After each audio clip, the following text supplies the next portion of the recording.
calling to say I...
Calling to say I...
I see myself, but I didn't hear the horn yet. Does that mean I'm supposed to go? I don't know, but I'm here. Look at that. I'm wearing the red and black. I'm in the colors.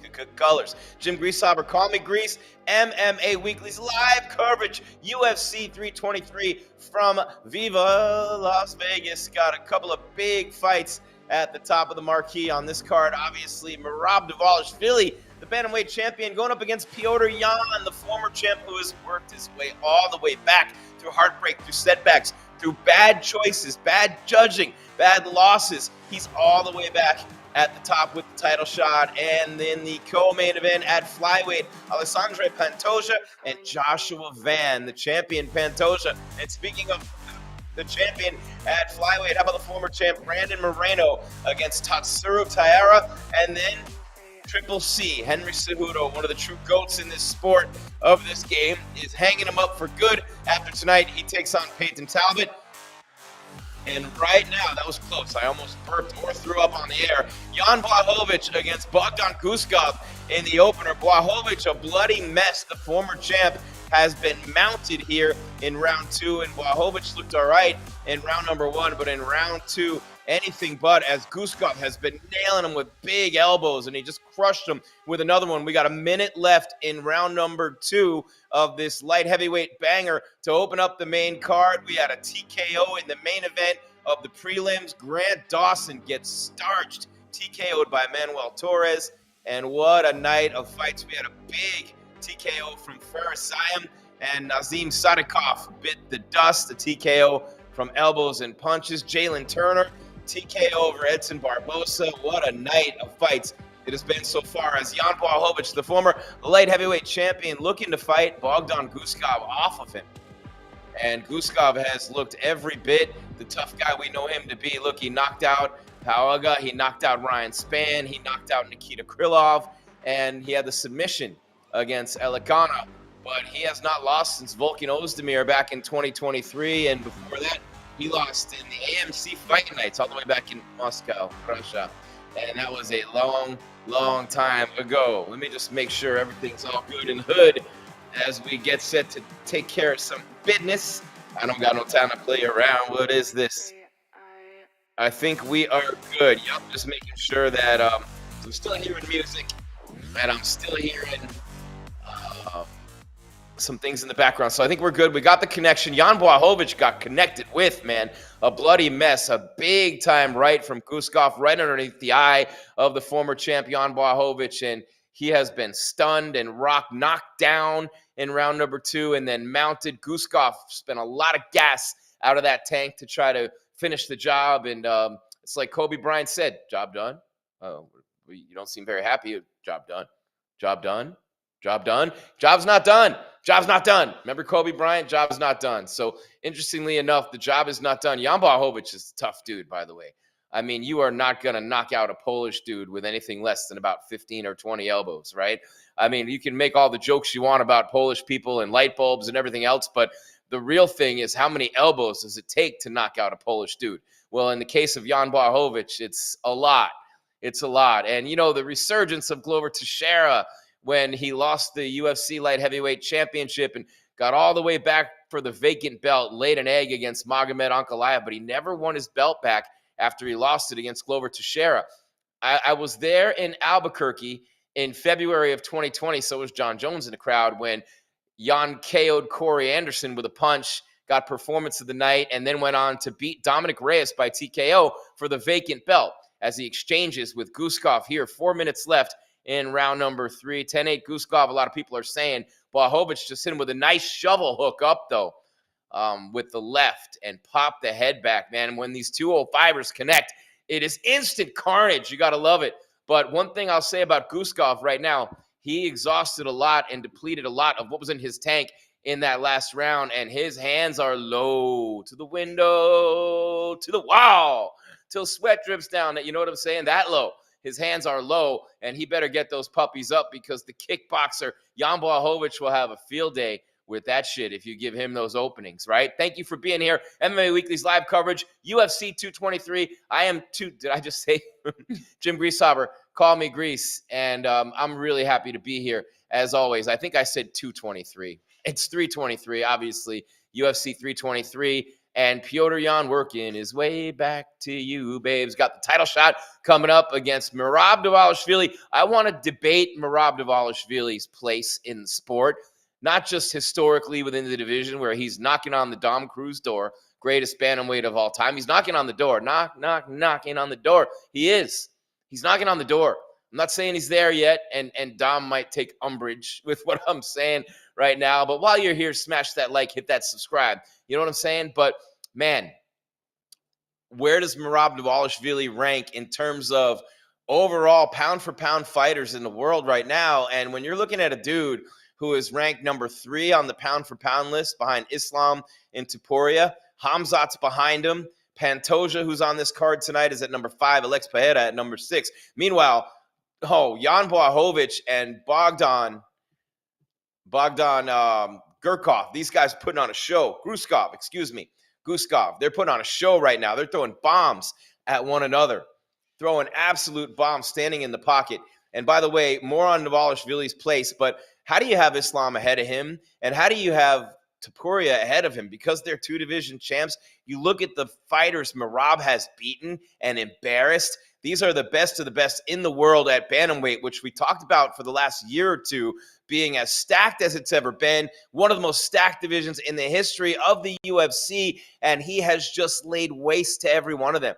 And we're talking champions, we're talking legends, we're talking up-and-comers, we're talking the next big thing, we're talking the last big thing, we're talking every bit of who was supposed to come and get that belt from Merab Dvalishvili, and all he's doing is making funny social media cartoons and memes about all of those who have been sitting at his table and taking jacuzzis with him, all the people he's beaten. Have you seen those? They're hilarious. Give him a follow on social. And he just has been posting a lot of stuff of him. And he does like this artwork of all the people he's beaten with him in different settings, like the Last Supper and in the jacuzzi with him. And it's just great. It's really great stuff. And, hats off to Merab, but not the hat that he loves. We love that hat. So anyway, under a minute left in round number 3, Blachowicz, the former champion, steadied himself a little bit against Guskov here. And, and Jan Blachowicz has had a long career and a really good career. Keeps walking into rights like that. It's not going to be much longer.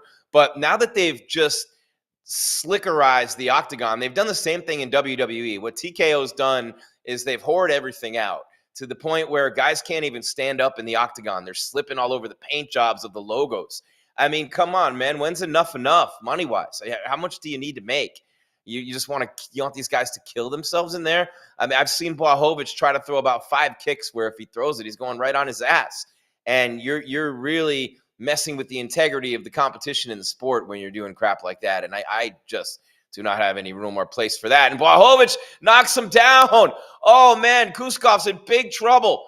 2 seconds in the round 1. He barely gets up. Blachowicz, a barrage at the end of the round. Holy good Lord. And that was round 3. That's the final round of the fight.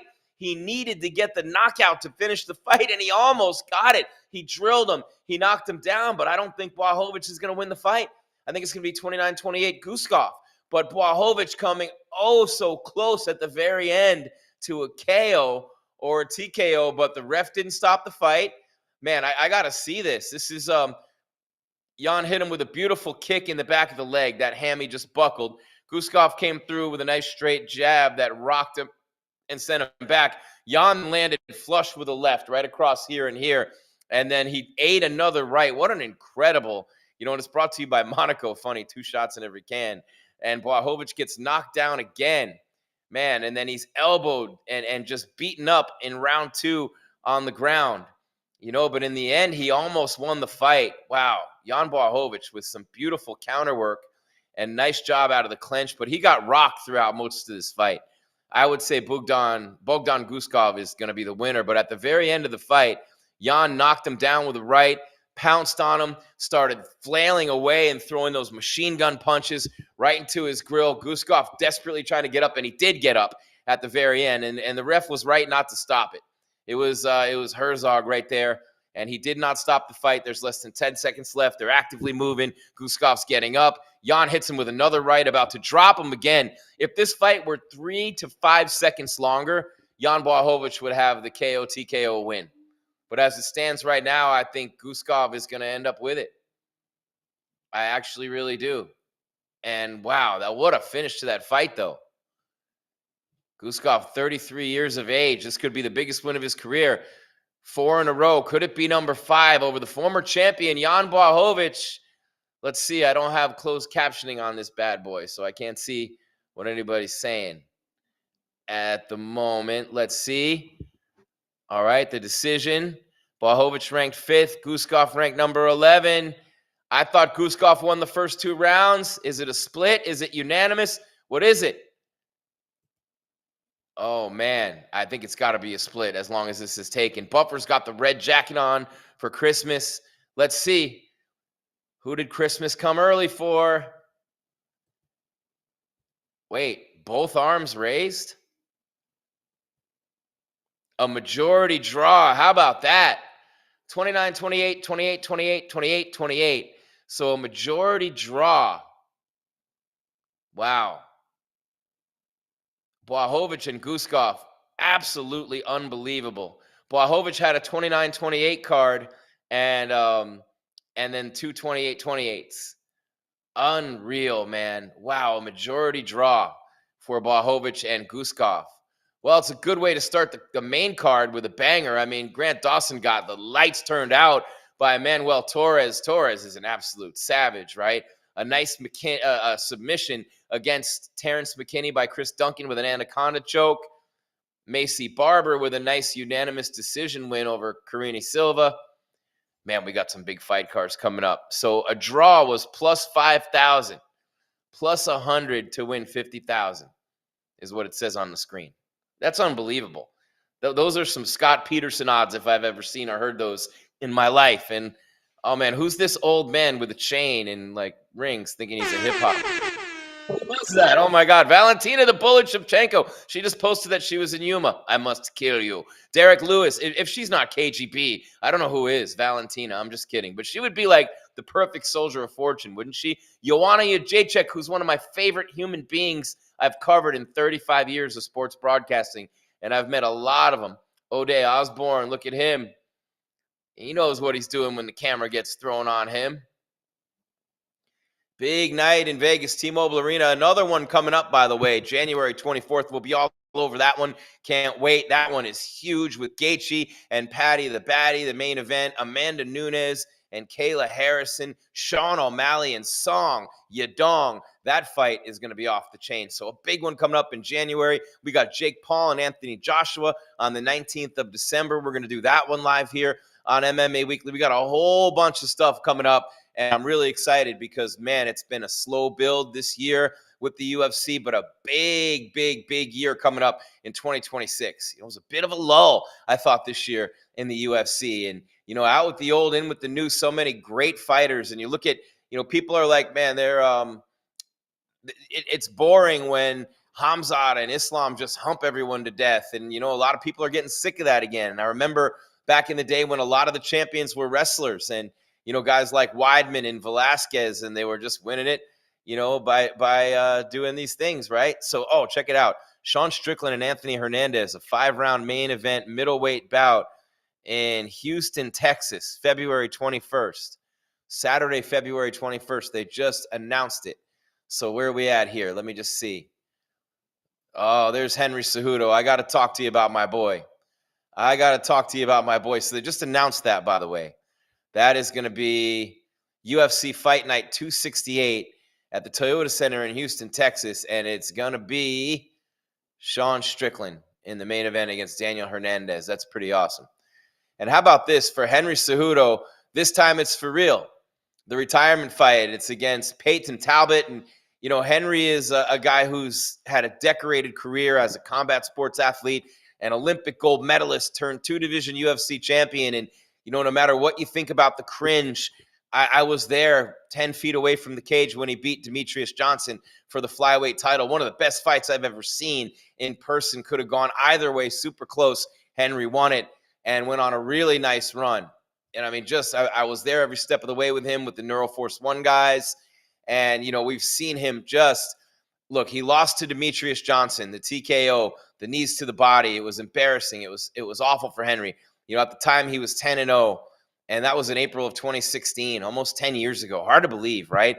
Both Arizona boys, Henry and I. And he's been a good friend for a long time for me and to a lot of people I know. But he lost the split to Joseph Benavidez, never wanted to fight in Vegas again after that, after he got host on that one. But then he went on, that big-time run, TKO of Wilson Hayes. He beat Sergio Pettis, Demetrius Johnson for the title, TJ Dillashaw by TKO, Marlon Moraes by TKO. And then that was when he won the vacant bantamweight championship and became a 2-division champion, had saved the flyweight division and all that stuff. Then he beats Dominic Cruz by TKO, knee and punches, retires.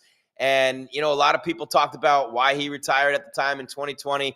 Investments were doing good. He didn't feel like he was being paid as much as he should have been. He was getting older. He was having a family. Whatever you've heard or seen or whatever you've learned about it, just remember one thing, right? When you retire and you walk away in the middle of a career like that, and he took 3 years off, and then he came back and he's lost 3 in a row. Aljamain Sterling, Merab Dvalishvili, and Song Yadong. And Song, who fights O'Malley in January, and of course, Aljamain, the former champion, and Dvalishvili, the current champion. They're all great fighters, but he never was able to regain his momentum, Henry Cejudo. But I do want to say this about Henry. And Payton Talbot is a legit fighter, by the way. I remember watching him because there's a kid from Arizona named Reyes Cortez Jr. Junior Cortez. He's Tracy Cortez's brother. Tracy, obviously the UFC bantamweight.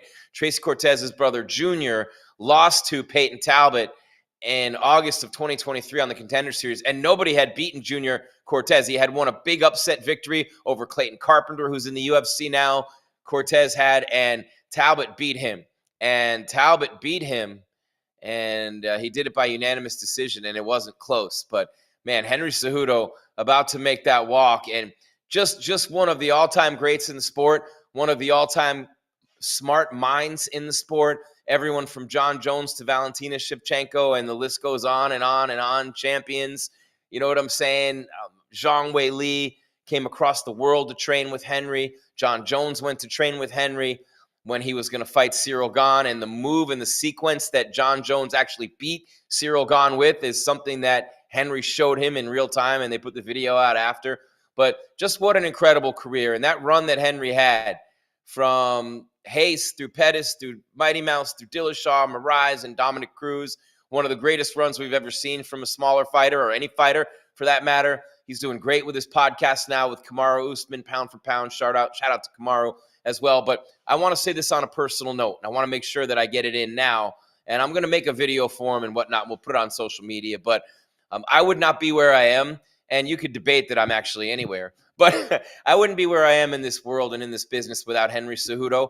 When I was a ring announcer locally in Arizona, he would come to the events, and I would get to know him and talk to him. I'd introduce him to the crowd. We'd sit, we'd chat, we'd hang out. He'd invite me over to his house. We'd talk fighting. You know, even at the gym, he'd always sit. He'd always talk with me, teaching me the game, teaching me the sport, you know, and never saying no to an interview. He and his boys they'd come to the studio to come see me when I was on live. They've done shows with me in front of arenas. Henry has, many of them here on MMA Weekly. And just an incredible dude who has done so much for me in my life and my career, you know? And so I really believe that, man, there are certain people who make wherever they are a better place by virtue of being there. And Henry's been that dude in his career. Everywhere he goes, they're better off for it. Every time the lights get brighter, Henry's been right there. Getting better and brighter with them. From the Olympics until the 2-division championship in the UFC, a surefire Hall of Famer. Does he go out with a win tonight against Talbot, or does he lay the gloves down after a loss? And so many times you see it when a fighter retires, and Dana White said this a million times, by the time a fighter actually retires, he's been done for a long time. And I think Henry was done after he beat Dominic Cruz that night during the beginning of the pandemic. And I can't tell you enough. He tried to get it back. And look, he fought well. A split decision loss against Aljamain Sterling. A lot of people thought he won in May of 2023. Merab in February of 2024, a unanimous decision loss. He got taken down sometimes in that fight. And then Song Yadong, and that was a technical decision, unanimous. You know, an eye injury, the accidental poke, and just really, you know, tough. But now he's got a guy in Talbot who's got a big height advantage. He's a knockout artist. He's got significant strike accuracy, 4th highest in the division.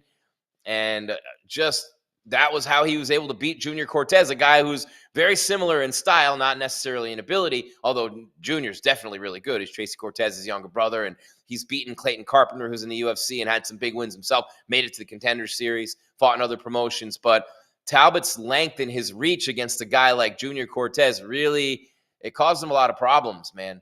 It caused him a lot of problems, and it's hard to get into that zone to hit this dude. It really is. It's very hard to get in there to hit him. You know, a last stand for Henry, but Talbot, anything but, man. This dude just coming off a decision win over Felipe Lima. He's 10-1. His loss is Tony Barcelos, and that was 2 fights ago. This is the biggest fight of his career. If I read you the list of people he's beaten, and again, this is only his 6th UFC fight. This is one of those fights that's a career maker for him. It's a career maker for him. Let's see who Henry's got cornering him for his last fight. Santino's retiring. Is that okay? Is that no chance? Let's see who he's got here in his corner. He's had so many guys over the years. Eddie Cha. Is Eddie there? Eddie Cha's right there with him. Okay.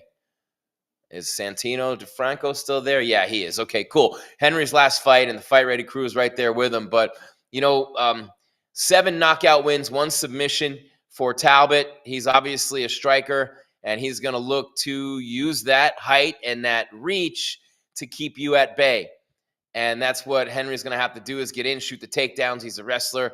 Obviously, Henry, the 2-division champion, the Olympic gold medalist, he's going to want to ankle pick you. He's going to want to single leg you. He's going to want to double you through the fence. And man, he just, look, just everywhere he's been, from the Olympic trials where he was an underdog, he's beaten the top-seeded guys.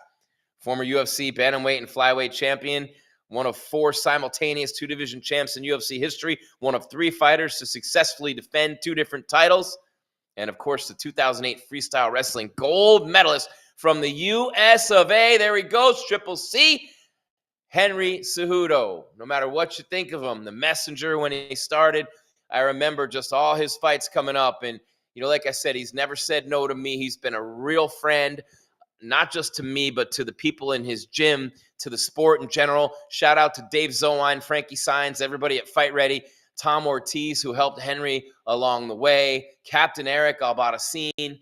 But he's got a tall task in front of him tonight. You like what I did there? A tall task. You get it, Scott? Payton Talbot, 5'10", 135. And Triple C is only 5'4". So you've got a 6.5-inch reach advantage and a 6-inch height advantage for Talbot, who's 10-1. He's a minus 250 favorite. Henry's 16-5. You want to throw it in now, plus 205, Henry Cejudo. Let's see what we got for the different means here of victory. Buffer with the snazzy red Christmas jacket on, man. I love Bruce Buffer. He's a legend. We got the poll up, so if anybody wants to voice who they think will win this fight, let us know. Hit it up right now. Thank you, Scott. He's got that voice of like the jazz DJ who just comes on, Scott. If anybody would like to be in the poll. Remember Howard Stern in Private Parts? Straddle the speaker.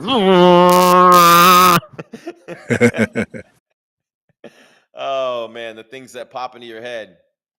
Henry Cejudo making his last stand, and I really appreciate what he's done for the sport, what he's done for the people who he's helped train and teach, and, pushing Mighty Mouse to be better, who he's still good friends with to this day. And, he has the ultimate respect from so many people. He's 0-3 in his last 3, though, and he's 39 years old, retired after beating Dominic Cruz in May of 2020, one of the first fights of the pandemic. But if you know this guy, look, he was born to Mexican immigrant parents in L.A. They all traded bedrooms. They slept on floors, 7 siblings. His father was violent, drugs, alcohol. Henry's family constantly moving around trying to get away from him. They moved to Arizona. He's lost a sister to cancer, Gloria from Astoria, who I love to death, and R.I.P. and God rest her soul.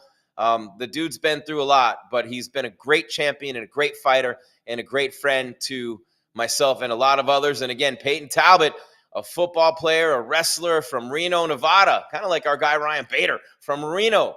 Reno 911 is what he's hoping to throw on Henry. And here we go. Hit it, Scott.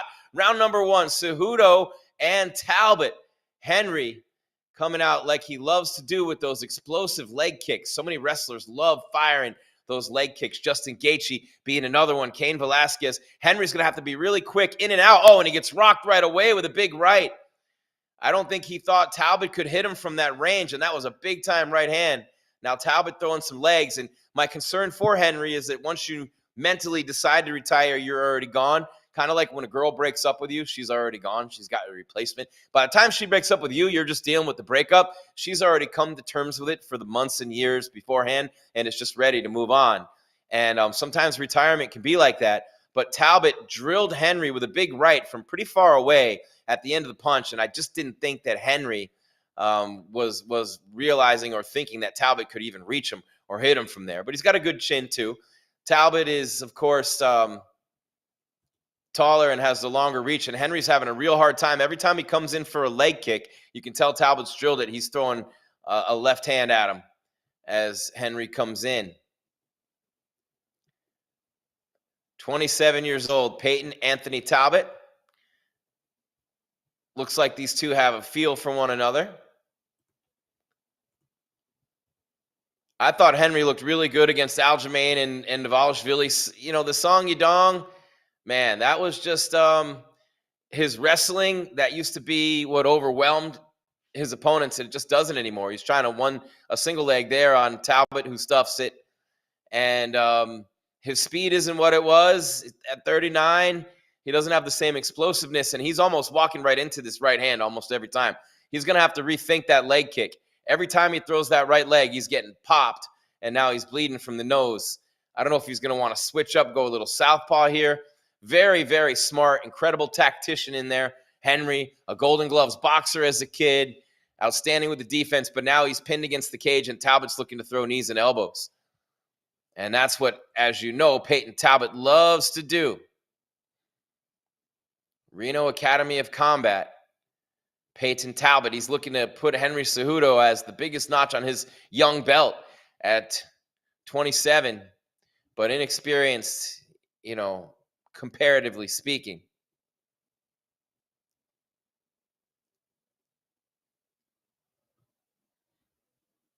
The ref is warning Henry for something here with the eyes. I'm not sure what that is. I think the ref is talking to Talbot now about the eyes. All right, go ahead and start the clock again. 2:26 left in the round. Oh, Henry dropped him with the right at the same time. He ankle picked him. He ankle picked him and hit him with a right hand at the same time. Talbot able to recover and get up. What a close round. Henry got popped earlier, but wow. Yeah, Talbot, he raked the eyes. He didn't put the finger in the eyes. No, he raked the area. Okay, good job by the camera crew, UFC camera crew in the replays. Talbot feeling pretty good, though, in rhythm with the striking, but Henry getting in there, closing distance, and when they're in tight on one another, Henry with that dirty boxing, Talbot not having an easy time with that. This is a lot of fun. By the way, shout out to Angel Cejudo, Henry's older brother, and Henry just got taken down. Oh, Talbot giving a little one of those as he did it. He takes down the Olympic champion on a double leg. How about that? Man, and Henry's got a minute and a half to work from his back now. You just didn't see this in his younger days, and I know that's the last thing he had to be thinking was Talbot would take him down. And Talbot, when he hit that takedown, you're going to see the replay everywhere. Just like, yeah, dog. Wow.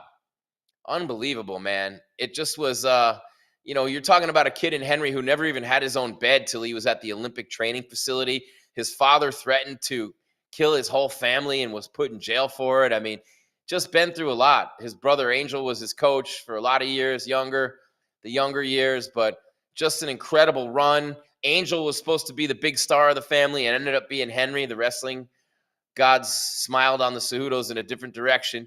Now Henry, with 50 seconds left, desperately trying to get to that fence without giving up too much of his back here. Talbot is happy to keep throwing shots from the top, but Henry's able to get up. 33 seconds left in the round, but that might have won the round, probably did win the round for Payton Talbot. The takedown and then holding Henry down there for quite some time. That is an interesting chain of events that just unfolded in front of us there with 20 seconds left in the round. Henry coming forward, blaze of glory, throwing bombs, the right hands coming through. And he comes in again and eats a left and then gets taken down. Henry uncharacteristically, like maybe pressing a little bit there in round number one, pushing that takedown very late, and he just lost the round. What a job. How's that poll looking, Scott? We got Henry at 72% and Talbot at 28%. 1,000 of you guys have voiced your opinion. Thank you so much, guys, for being here, girls, and every one of you. Jim Greasehaber, call me Grease. That's Scott Peterson. We are MMA Weekly, the largest independently owned MMA website and organization that covers the UFC and MMA in the world. Over 20 years with a front row seat for you. UFC events at the biggest MMA and combat sports events. We'll be doing Jake Paul, Anthony Joshua, UFC 324 coming up in January. That's the week after my birthday. We're going to have some fun. Who's going to beat me in Vegas for that one? We're going to have to make sure we get that one going. It's going to be a big one. Gaethje doesn't have to retire. He's going to fight Paddy the Baddy, who doesn't deserve a title shot under any circumstances for any reason. There's no way that anyone could ever justify to me that Paddy the Baddy, he gets the Chael Sonnen Sean O'Malley title shot because O'Malley ran with it. Chael Sonnen did the best he could with it. But what I'm trying to say is he talked himself into it. There's no way this dude is one of the best fighters in the world. He's going to get exposed, and they know he's going to get exposed. As soon as he fights anybody really good, I think Gaethje's going to kill him. Topuria would have murdered him. And you look at the record of the fighters who Paddy the Baddy has fought recently, no, man, there's absolutely no. And as here they go with round number two, there's absolutely no chance that it would ever happen. Big exchange in the middle. Oh, Henry just slipped on the damn monster can. He just slipped on the monster can as he was unloading, throwing bomb. This is ridiculous. They're making it like an ice rink in there with these sponsor logos. Drives me crazy. Absolutely insane. Henry trying to throw Talbot. He just gave him a little hip toss, and Talbot said no, but now they're grappling, and Talbot does not want to be grappling with Triple C. Bad move as Henry takes top position, and you got 4 minutes left in the round, and you got 4:06, 5-4 actually, and you got an Olympic gold medalist, a 2-division champion, one of the best wrestlers and grapplers. Man, Henry has taken down now 13 of his 16 UFC opponents, but this is not a good place. The chain wrestling for Henry is in effect. He's got him down in the middle of the octagon. And man, I mean, look, Henry got cracked a couple times in the first round. He got taken down. So he definitely lost, I believe, round number 1. But now he's 3:33 left in round 2. He's got Talbot exactly where he wants him, in the middle of the octagon. And again, Henry was throwing a nice combination on the feet until he slipped on the damn monster can. You think they could at least use slip-proof paint? I mean, everybody's slipping. What do they need, someone to blow their knee? I don't get it, man. This is the highest level of sport. It's like the NFL when they crap on their own leg and they paint the field for the Super Bowl and people are slipping and having to get different cleats. It's not about the damn sponsor logos. It's about the players and the fighters.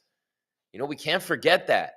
First and foremost, it's about the competition, not the money that the UFC has plenty of and doesn't always need more.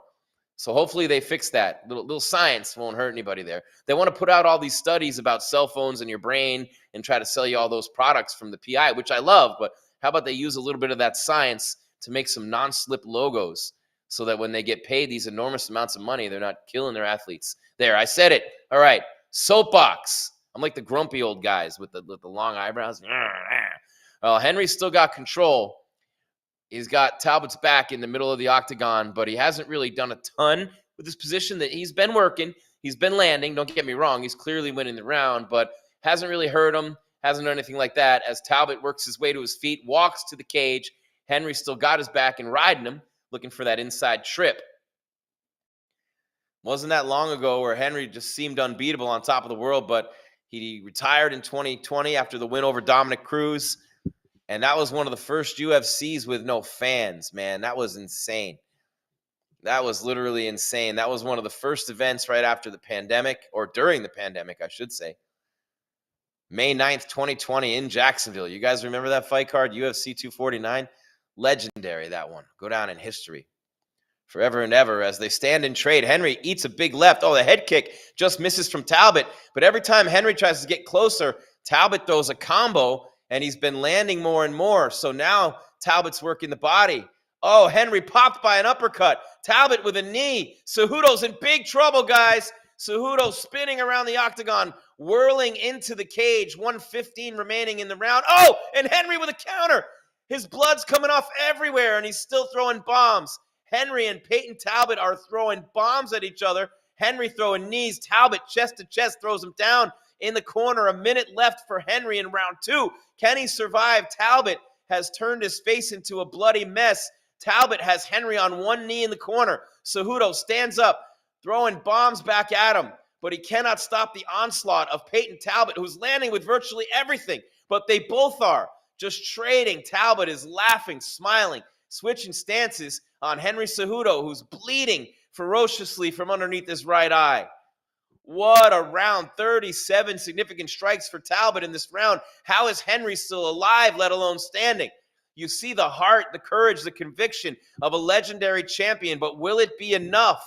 Talbot hot dogging a little bit, showboating in there. 20 seconds left in round 2. Will Henry Cejudo survive? I don't know how much more this dude can take. Every time he shoots down now, he's eating knees when he looks for a takedown. Talbot takes his head off the center line as Cejudo misses a left. Henry with a leg kick. Talbot with a leg kick. Oh, we're going to round number 3.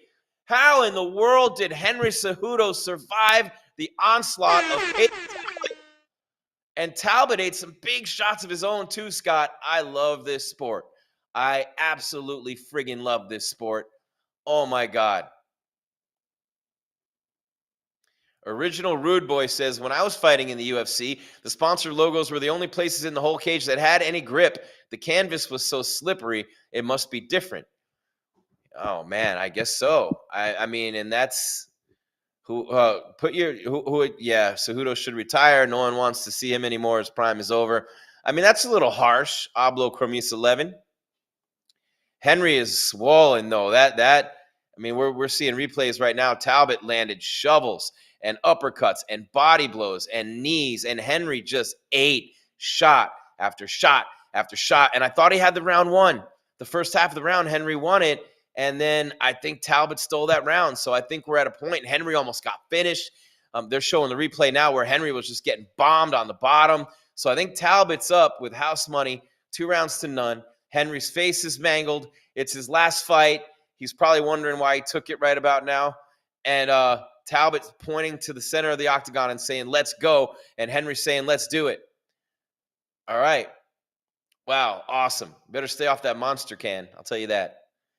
Cejudo plus 1,500 live odds, minus 4,000 for Talbot. And he just slipped on the monster can when he went to throw a kick. These guys need to stay off the center of the octagon.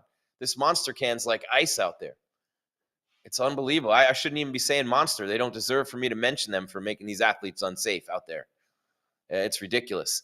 So Talbot now toying with him a little bit with the striking. And what I mean by that is not necessarily toying with him like making him look silly, but just trying to, like showboating a little bit, like, trying to hit that body blow and those jabs from distance where he's like, go gadget arm. Henry throws a big right, slips on the monster can. They better get off the center of that cage. Talbot is definitely a special athlete. I mean, he really is unreal, and he's not showing any hesitation, any lack of confidence at all against one of the true GOATs in Henry Cejudo, albeit not the same, Henry Cejudo, but he fought well against Aljamain Sterling, and he fought well against Merab, and he was fighting pretty well against Song Yadong. Remember, that was an eye poke. But again, anytime these guys start to get something going in the center of the octagon, they're slipping on this monster can. They need to fix this. Cejudo slowly shoots in for a takedown, can't get it. I don't think he's got one in this fight. He had in the last round. No, that wasn't a takedown for Talbot. Talbot tried to hip toss him. I don't think that was a takedown for Talbot. It was pretty close. 3:35 and counting remaining in the fight. Does the legendary double champion Olympic gold medalist have one more big-time performance left in him? 3.5 minutes left. Henry Cejudo, his face a swollen, bloody mess. Blood gushing down from underneath the right eye. Now he's got him in the clinch and throws a couple knees at him right in Henry's wheelhouse. But Talbot is so long in his athleticism. I mean, just being able to hit him, he surprised Henry early in the fight, just able to hit him from distance. Hit him from distance, Wow. So just under 3 minutes remaining in this second fight on the main card. If you could see Henry's face right now, the blood dripping everywhere. He's looking up at the clock.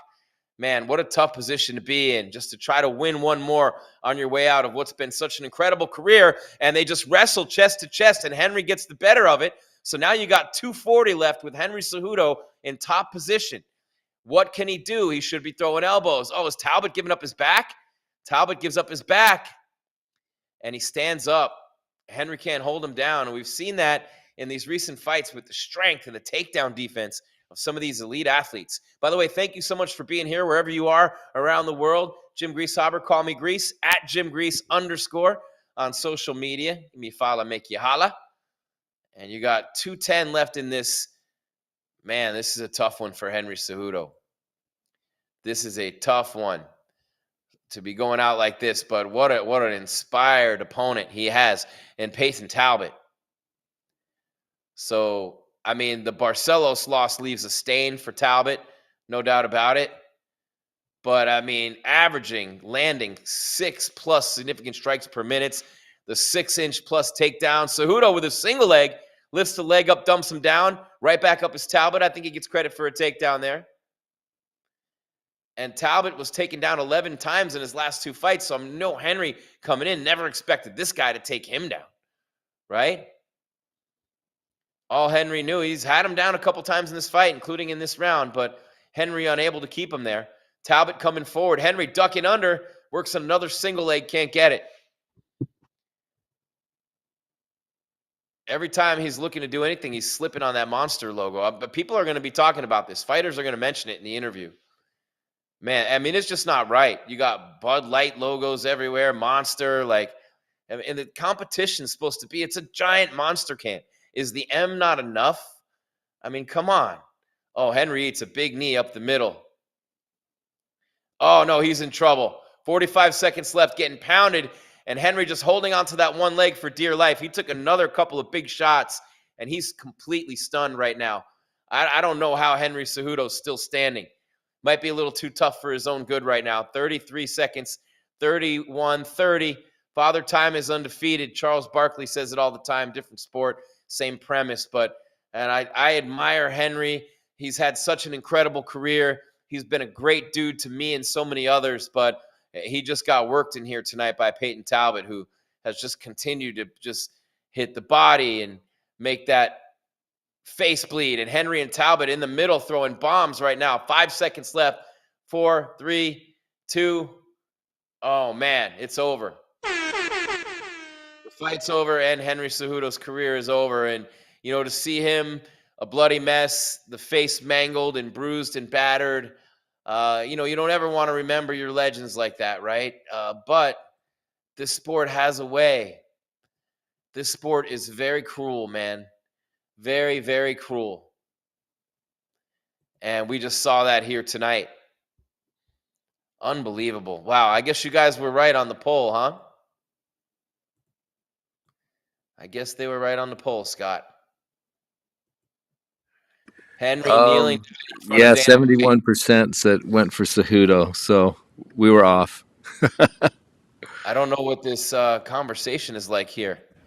Henry and Dana are laughing and joking, talking to one another through the screen, through the cage. I wish I could hear this exchange. Man, let me see. Oh, Henry's saying thank you to Dana White and Hunter Campbell for all the opportunities and everything that he's been able to do. Pretty incredible. But just wasn't going to be his night against Talbot. With that length, it was a tough matchup. Man, this Father Time undefeated. You think of Anderson Silva's last few fights, and you think of his legs snapping, and you think of Weidman catching him with the hook, and even GSP toward the end with Hendricks and Diaz, and people questioning whether he won those fights. Carlos Condit. You think of the true legends of the sport, which makes what John Jones has done even more remarkable, right? Because everybody gets caught, everybody gets beat sometime, unless you're John Jones. And at least to this point, he hasn't. Look at how fast the decline happened for Israel Adesanya. A couple of losses, and Alexander Volkanovski wasn't invincible. But when Kamaru Usman was laying waste to everybody, he's the greatest welterweight of all time. Boom, one head kick from Leon Edwards, and that's all done. And he never got it back. Man, it's so fast and so fleeting if you're fortunate enough and lucky enough to be able to reach the level of your biggest and wildest dreams and become a champion in the UFC. It is so tenuous. Everyone in the world's coming at you. Your grip on it, you just can't keep that grip, man, which makes what Merab's doing incredible. What Dominic Cruz did so incredible. Anderson Silva, George St. Pierre. You look at all the great champions and legends in the history of this sport. But most champions and legends did not last long. You even look at the primes of guys like Chuck Liddell, Rampage, Rashad Evans. You look at all these dudes, Shogun, Lyoto Machida. I could just keep going forever and ever and ever. Khabib retires undefeated. The luck of the draw with scheduling was a big part of that. You want to talk about a decline? How about the rapid decline of Tony Ferguson, who at one point won 12 in a row, then couldn't get a win no matter what.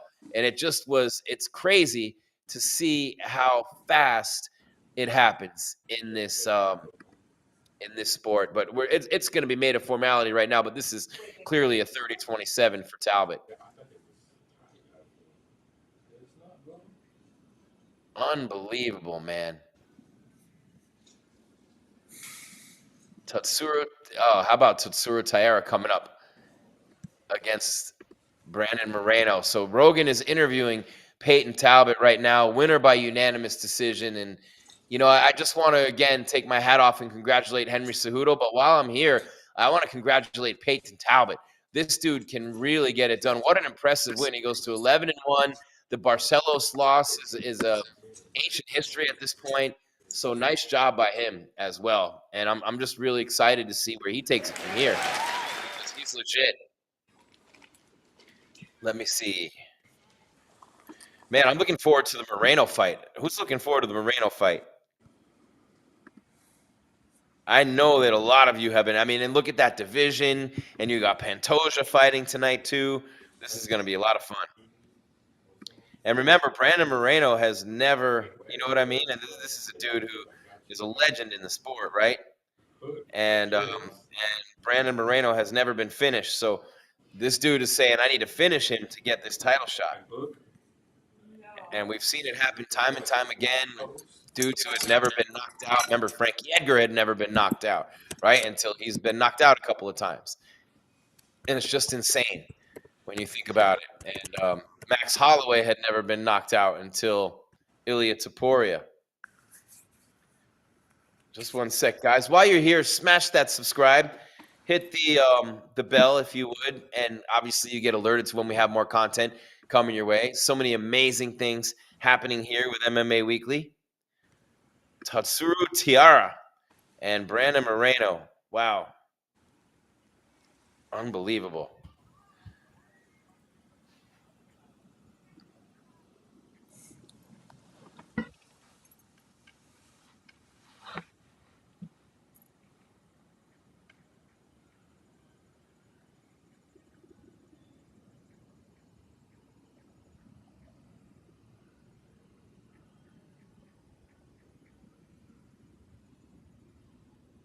Brandon Moreno and Tatsuro Taira. Man, it's funny when you're listening to Dominic Cruz and Michael Bisping calling a fight together. They're just so smart and so good. And you just wish that some of these guys would get more gigs from the UFC. By the way, hit that roll call. Let us know where you're from. Where are you watching us from tonight? What part of this beautiful world are you inhabiting? Where are you watching or listening to us from tonight as we get set for the next fight here on MMA Weekly's live coverage? UFC 323 so far, a tough one as the former champion got beaten up tonight. Blachowicz got smoked a little bit by Bogdan Guskov, and then Payton Talbot with Henry Cejudo. He just beat his face to a bloody mess and 30-27'd him. The end of the line, certainly for Henry Cejudo, but not the end of the line for Talbot, who's got so many big things coming his way. Let's see, make sure I got this right here. Oops. I just lost my, there we go. I just lost my feed for a second there. But man, what a beautiful night of fights so far in Vegas. I'll go through some of the results in a minute. Uh-oh.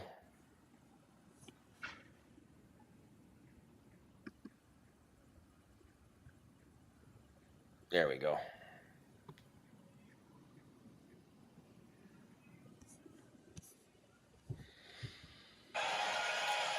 When it comes to combat sports, The end of the line for Henry Cejudo. Crazy, right? It just seems like yesterday when he started in the UFC, and now it's the end of the line. Absolute end of the line. So Henry Cejudo, while I have you here and while I have this here, and we got a couple minutes before the next fight starts, obviously, we'll set the table for that as we continue live on MMA Weekly. Merab, by the way, and Petr Yan, the former champ. And I think of anybody, man, Yan, he's got the skills to beat him. I think he does. I think he's got the skills to beat him, and he's worked his way all the way back. You know, and don't forget, Merab is the last one to beat Petr Yan, unanimous decision. And that was on a fight night in March of 2023. And remember, when Yan had lost 3 in a row and 4 out of 5, he lost to Sterling twice. One of them was when he DQ'd himself with the stupid knee. And I remember being live right here on MMA Weekly with that one with Jeff Kane. And, you know, then he lost to Sterling again by split decision. Then it was O'Malley split decision. A lot of people thought he won that fight. And then it was Merab a decision. So, you know, look, this dude does not get finished. You know what I mean? He's got 5 losses, but he's lost 1 by DQ and 4 by decision, you know? So this is not going to be, it's going to be a tough one for Merab Dvalishvili. It's not going to be an easy one for sure. And I seem to have lost my whole entire feed. So we got to figure this one out real quick. Thank you, ESPN. When does that Paramount deal start, man? I'm going to get myself fired. I got to be careful. Go work for ESPN Radio. There we go. Okay. I was getting nervous there for a minute. He didn't belong there.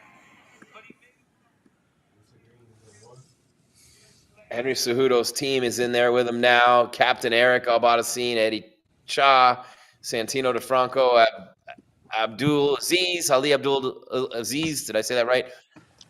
Dave Zohine in there.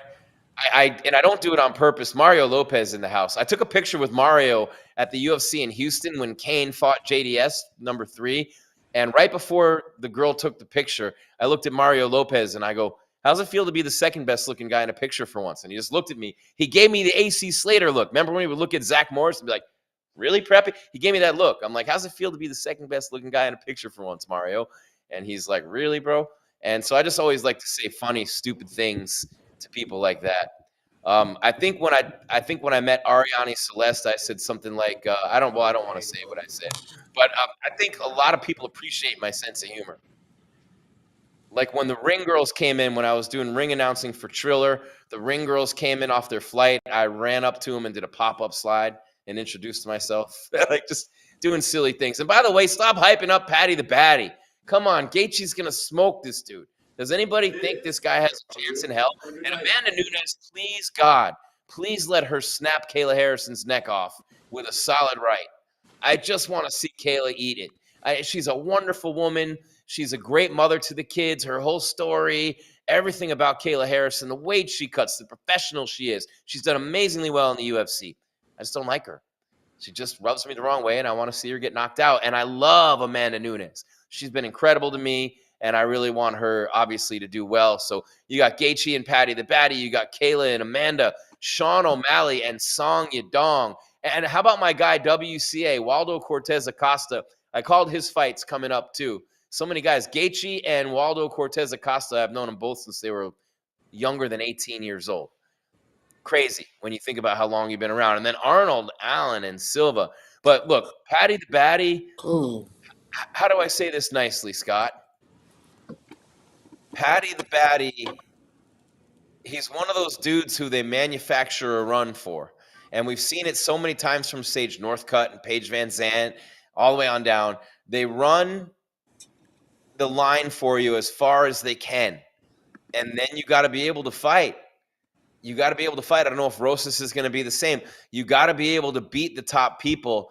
And they know as soon as Paddy the Baddy fights one of the true top people in the world, his ass is going down.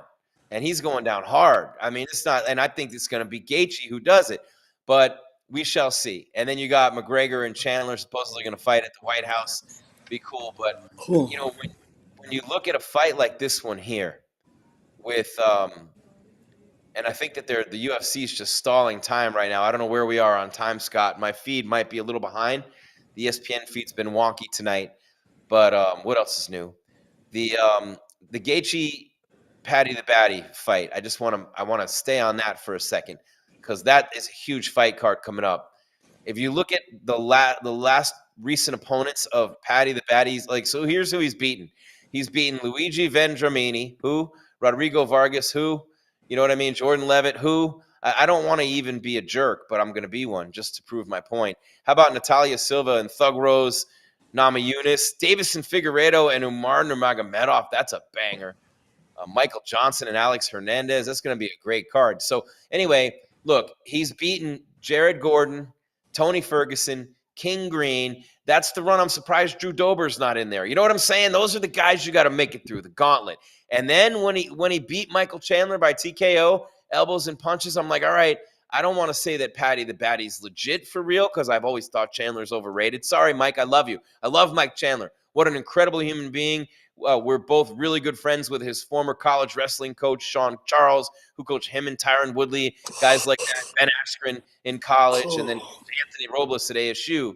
But, man, it really is interesting when you think about, you know, the hype train coming to an end. And I think Paddy the Baddies is over. I think they've run it as long as they can. They wanted to get him in there with Topuria, But all the stuff he's got going on in his personal life right now, that didn't work out. So instead, Paddy the Baddy gets Gaethje, and they're praying that Paddy the Baddy can somehow get a finish over Gaethje to set up the big money fight against Topuria, which is a bigger money fight for the UFC than Gaethje versus Topuria.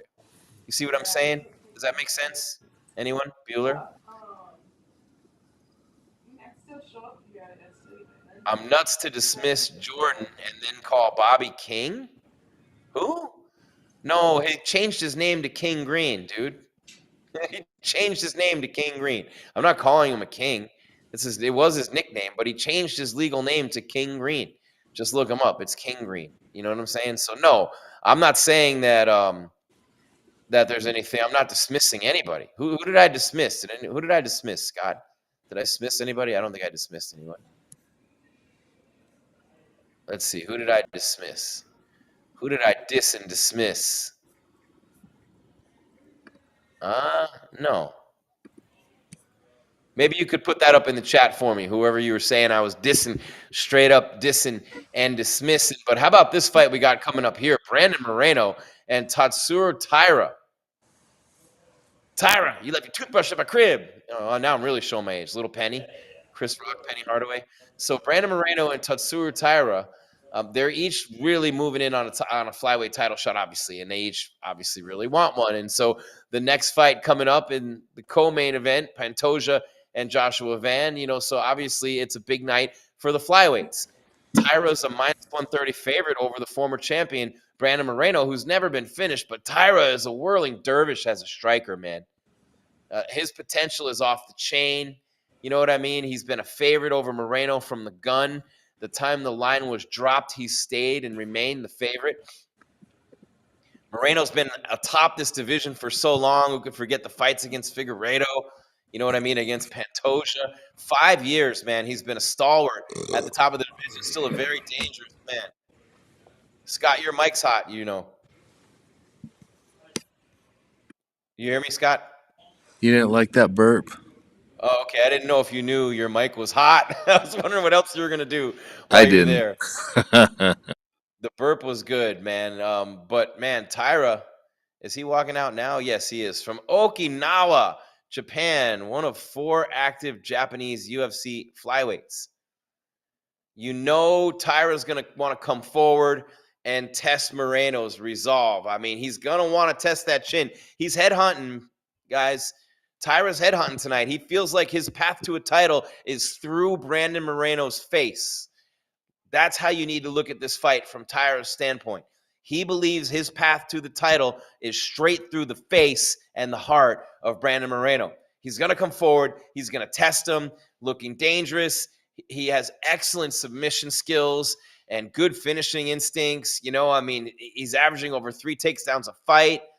But, we saw it in the Royval fight.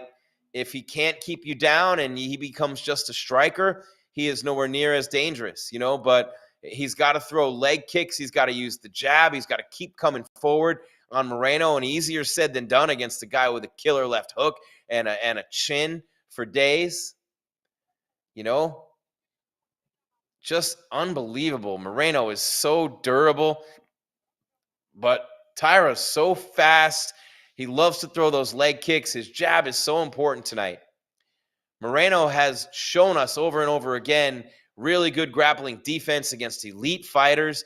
He's a solid boxer, the Mexican boxer, right? With the jab, the left hook, and the chin. Never been finished. Top tier conditioning. And the fans loving them. Some Brandon Moreno. I love the dude, too. I got to be honest. Always really liked Moreno. Super cool dude. I don't know if Moreno's going to be held down at all in this fight, though. I think it's going to be early on, action-packed in the first round. I mean, look, Moreno's plus 100 to win. Taira's minus 125. But to win by KO or TKO, Moreno plus 950. Taira plus 1,400.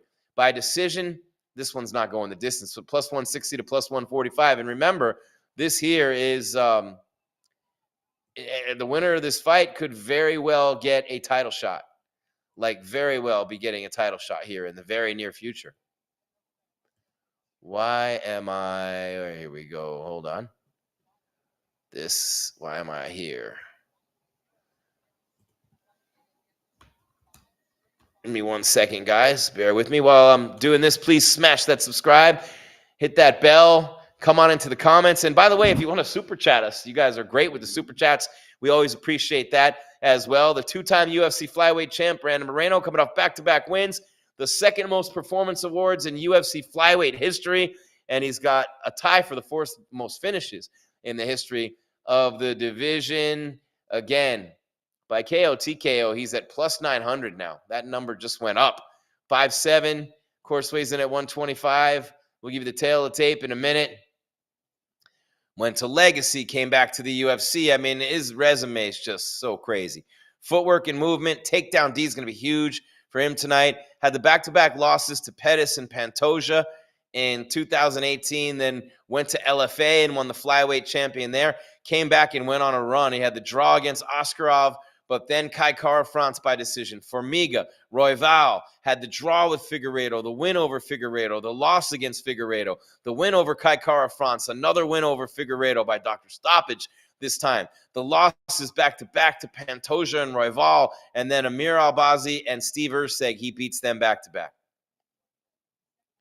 Man, we're just seconds away from this fight. And for Taira, you left your toothbrush at my crib. He's got a win over Carlos Hernandez, Alex Perez, Park Hyung-sung, and remember the glaring loss against Brandon Royval by split decision. He doesn't have the pedigree. He doesn't have the history. I mean, he's 6 years younger, yes. Everything just about identical. The weight's a pound off for Taira, but they're both 5'7". They're both within a pound of each other. They're both 70-inch reach. Moreno 23-8-2, Taira 17-1, but I just don't see Taira being able to handle the heat of Brandon Moreno. You know, there's different levels to this game, and once you feel the strength in the takedown defense, and once you hit him and you feel that chin of Brandon Moreno, I don't know how Taira, who's 25 years old, is going to respond to that. I don't know how he's going to react to that. I don't know how this fight's going to go. I really don't, man. Like, this is not an easy one. You know, I mean, look at Merab and Jan is a huge line tonight, right? In that main event title fight. This line is confusing to me.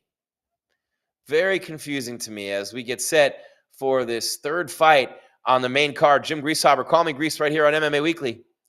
20 years plus. Front row seat. We got Jake Paul, Anthony Joshua coming up. I don't know if we're going to do that. We could have done that in the early days if we were front row. They had no security back then. We could have brought one in. In the old days, you could just walk in and interview Chuck Liddell sitting on the side in a chair. Just walk right in and go talk to him. What's up, bro? A little different these days. What they've done with it is incredible. Look at Brandon Moreno. This is pretty amazing. This fight card's loaded. People are going, oh, it's a lame fight card. I'm like, what fight card are you looking at? You're an idiot if you think this fight card's lame. Taira, again, minus 122. Moreno is pretty much, you know, plus 102. That's, I mean, anytime you get that on a guy like Moreno, you almost have to throw something on it. You know what I'm saying? You almost have to throw something on it. But, you know, I mean, not many people are picking Taira. I don't think Taira's going to be able to hang with Moreno. I think he's going to get dropped by a counter left hook and get knocked out in the third round, maybe the second round. I said it. I just don't think he has what it takes to compete with Brandon Moreno on this level. And I think that this is where we separate, you know, and we talk about levels as we get set. Scott, get ready. Round number one and go. Yeah, baby.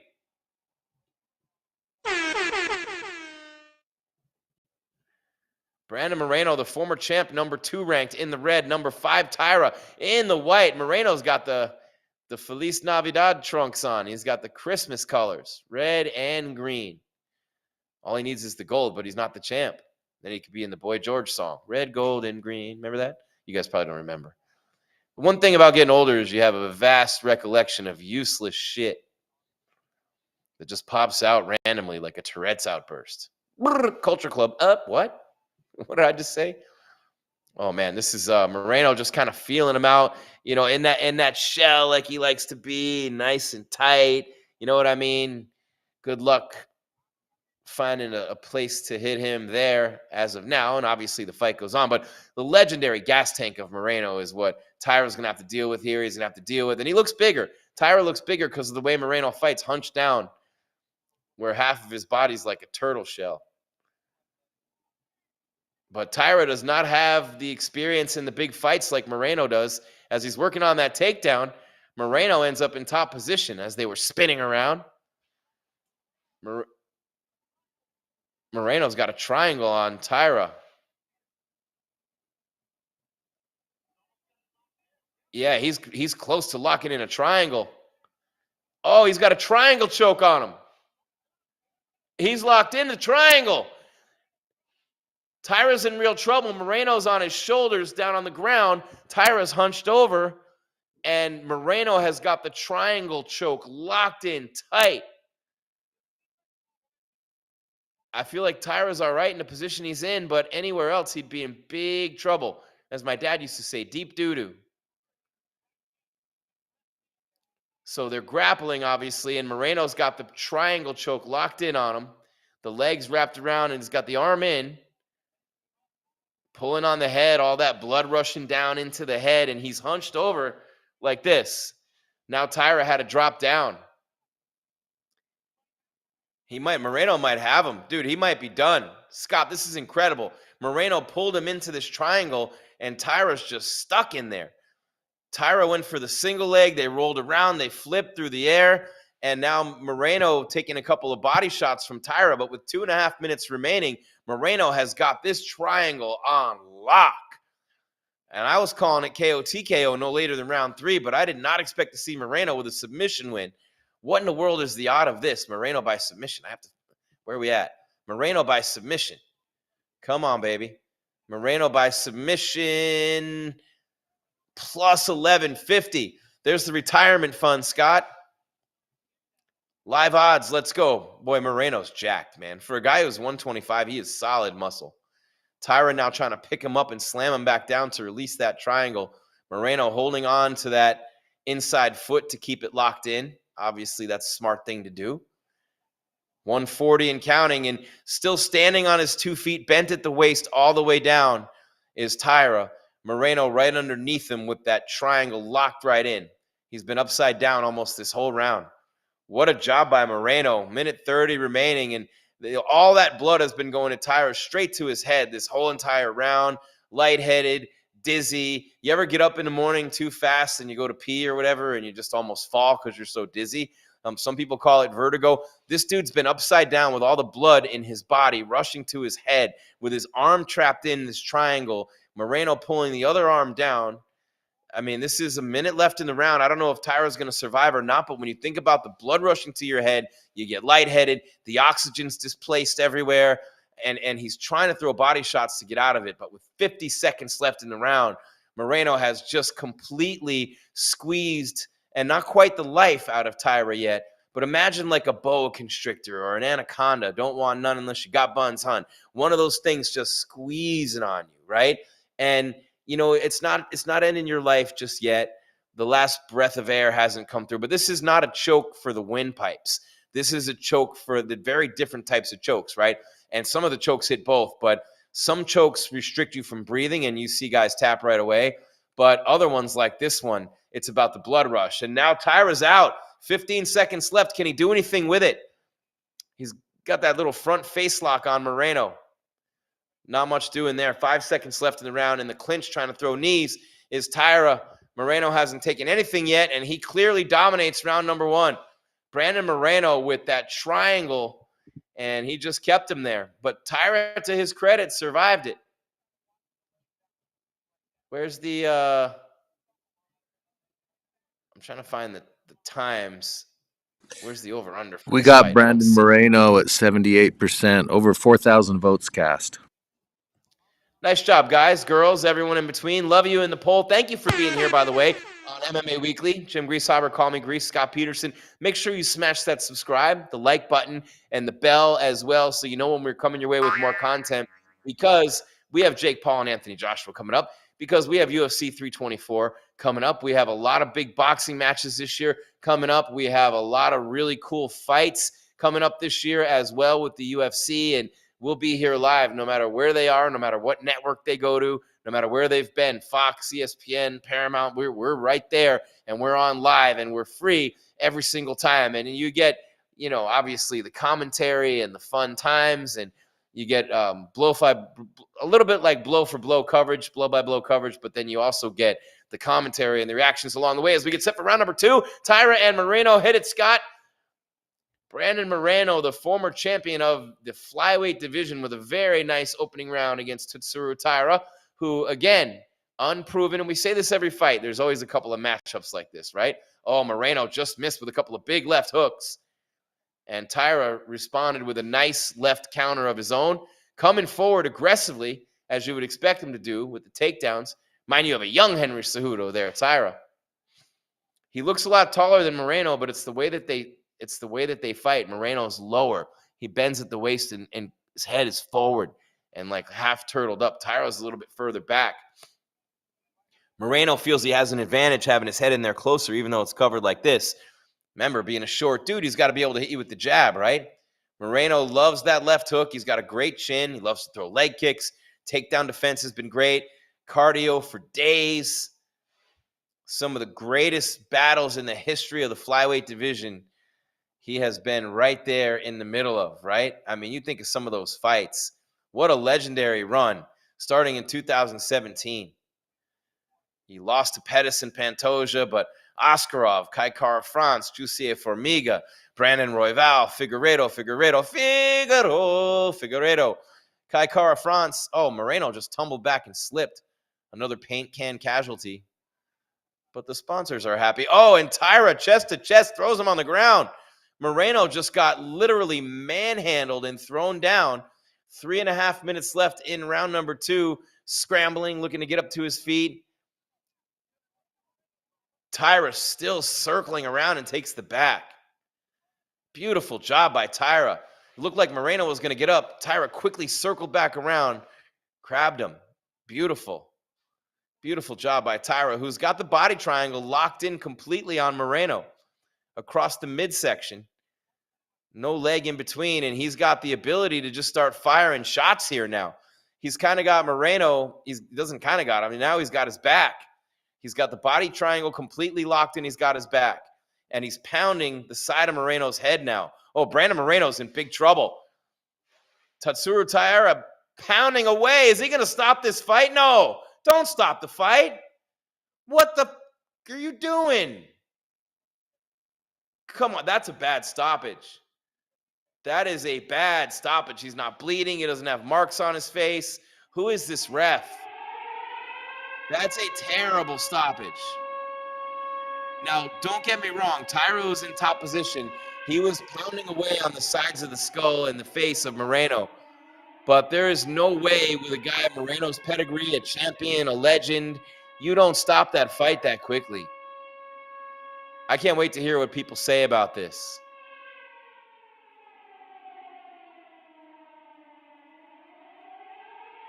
I got to rewatch this. The inside trip took him down. Moreno stunned as he went down, chest to chest, and then gave up his back. And Taira is just hitting the temples. None of them are to the back of the head. They're not big shots, left or right. They're not huge shots. They're not huge shots. He never went limp. Nothing. He never went limp. Nothing. I mean, it looked like it was going toward that eventually, but it wasn't there yet. It wasn't there yet. I mean, it was a really good performance by Taira, but definitely a premature stoppage. Definitely a premature stoppage for, sorry guys, I lost my train of thought here. Man, that's a big win for Taira, though. Big win for Taira.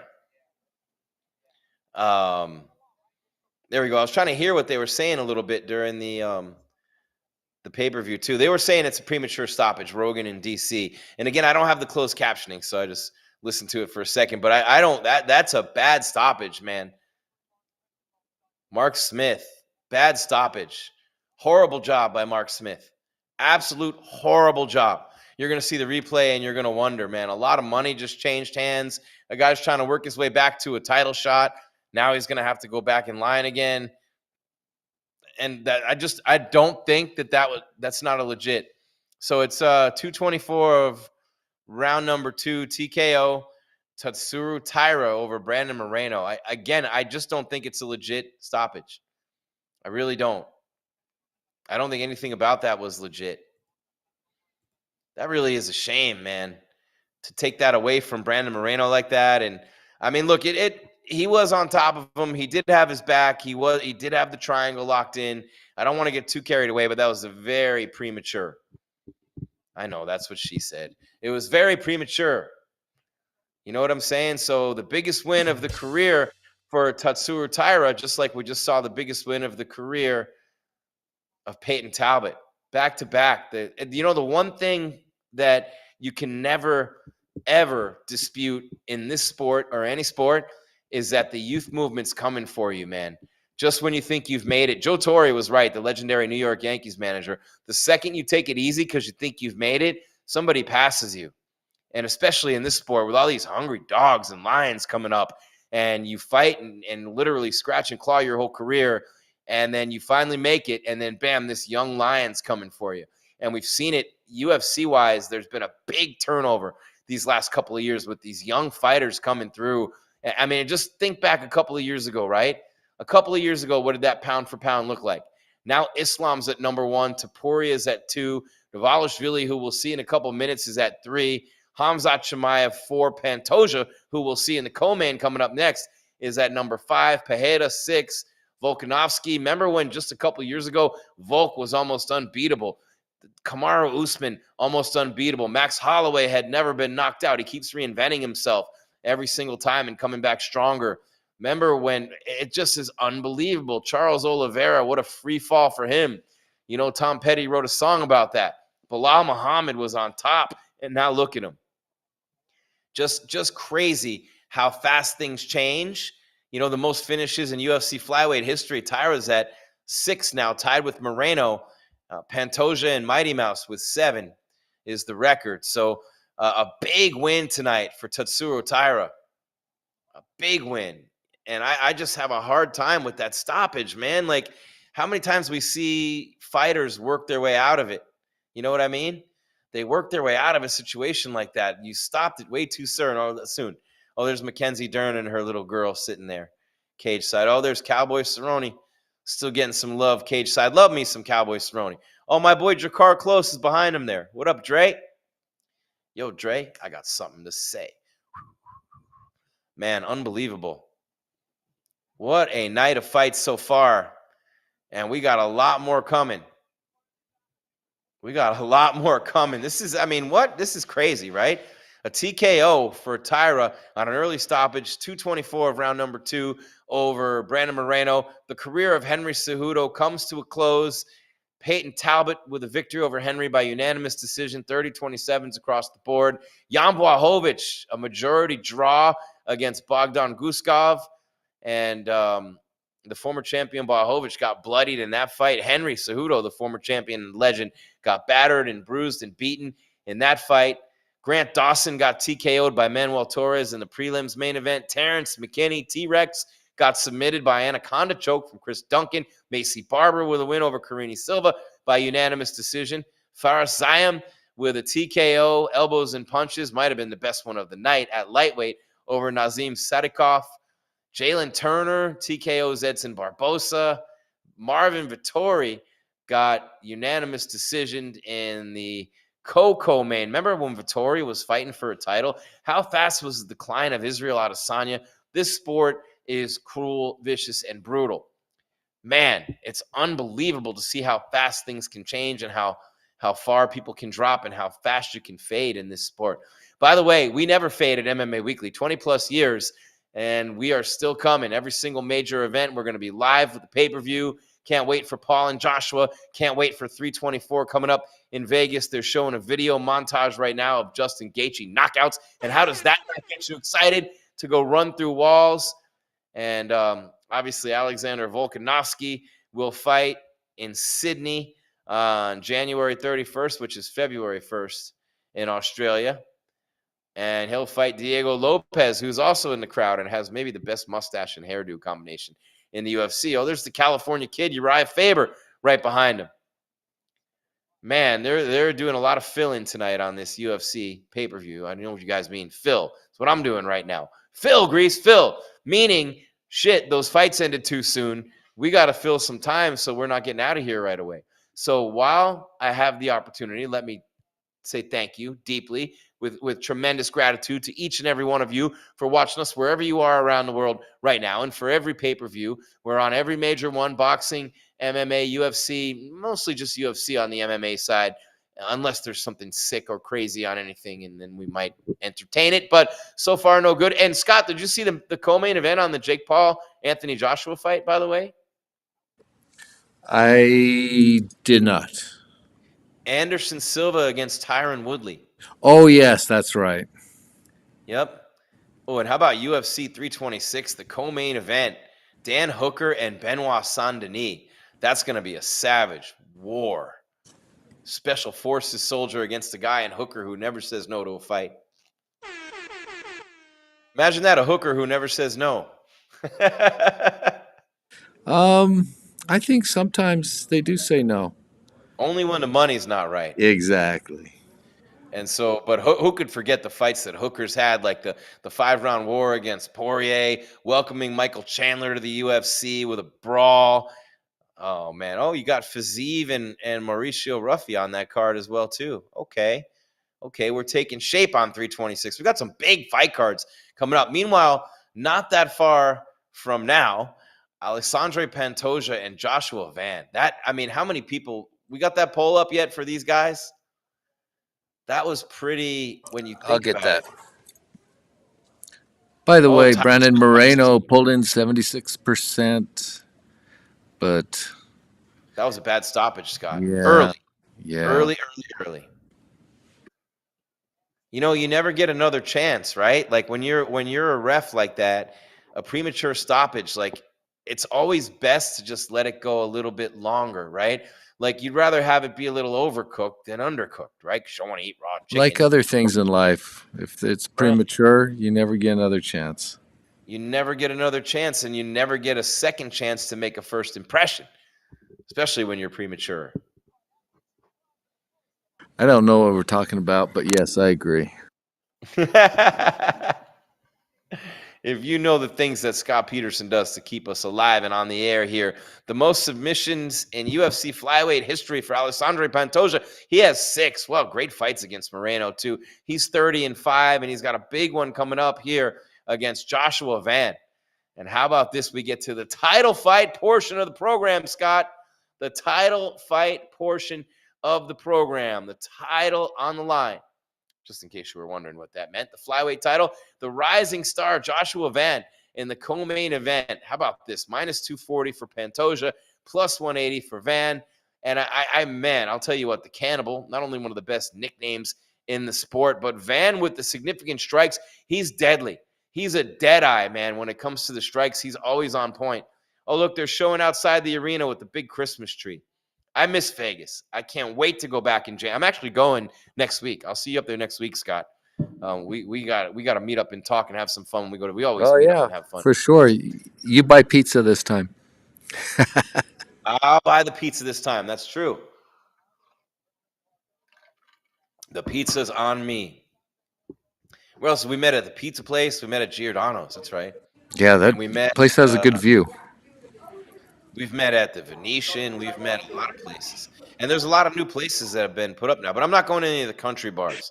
Too many country bars in America. I'm the only white guy over 40 who never got the memo saying you have to become a country fan once you turn 40. Yeah, all these artists, they go from DJ to hip-hop to rapper to rock and roll star to country. Post Malone's country. Hootie and the Blowfish is country. Brett Michaels is country. Jelly Roll.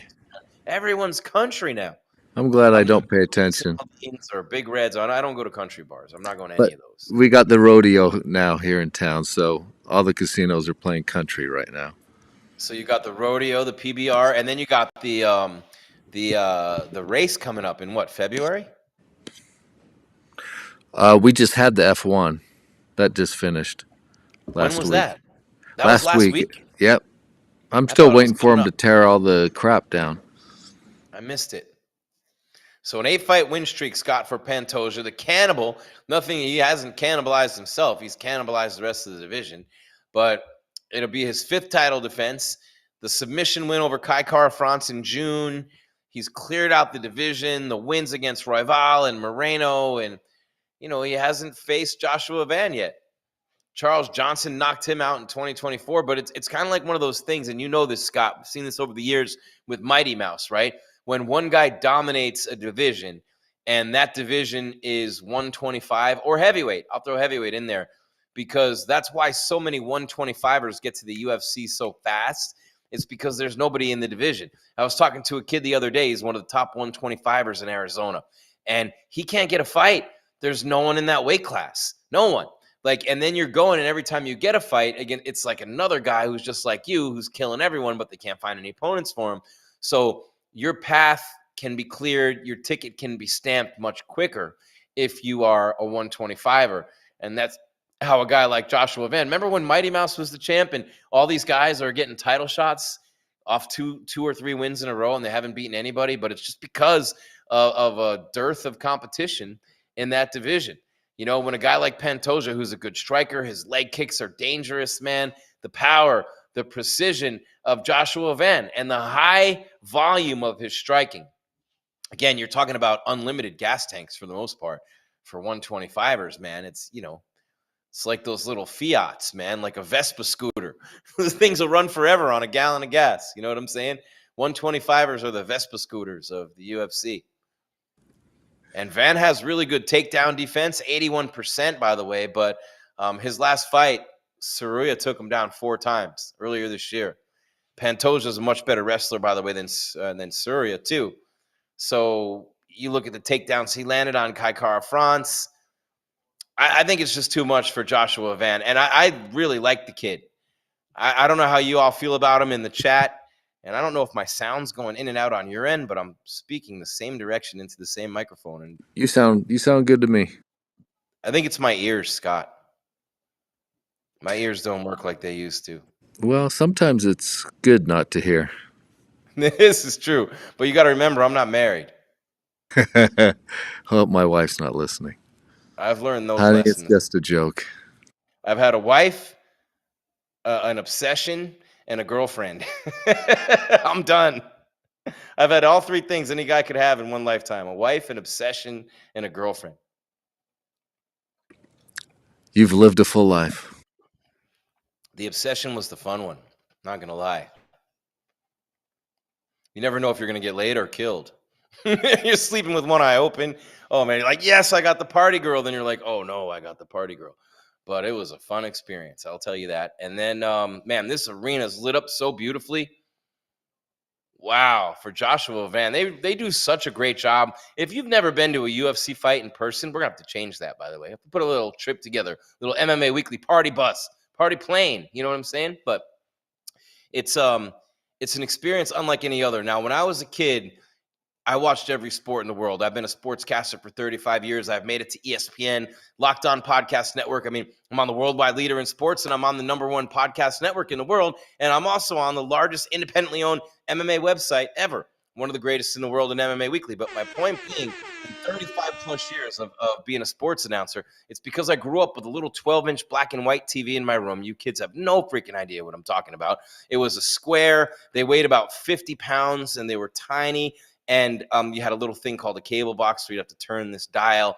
And so I'd grow up watching basketball and football and baseball and hockey, and you could never see the puck. But then I went to a hockey game live. And hockey, I used to think, was the greatest sports experience you could ever have in your life. Now, granted, I've been to Super Bowls, Final Fours, NBA Finals. I've been to every sporting event you could ever imagine, except the Kentucky Derby, which is not a sporting event, in my opinion. And I've been to even 2 of the majors in golf, and golf's not a sport. It's a skill, but it's a great skill.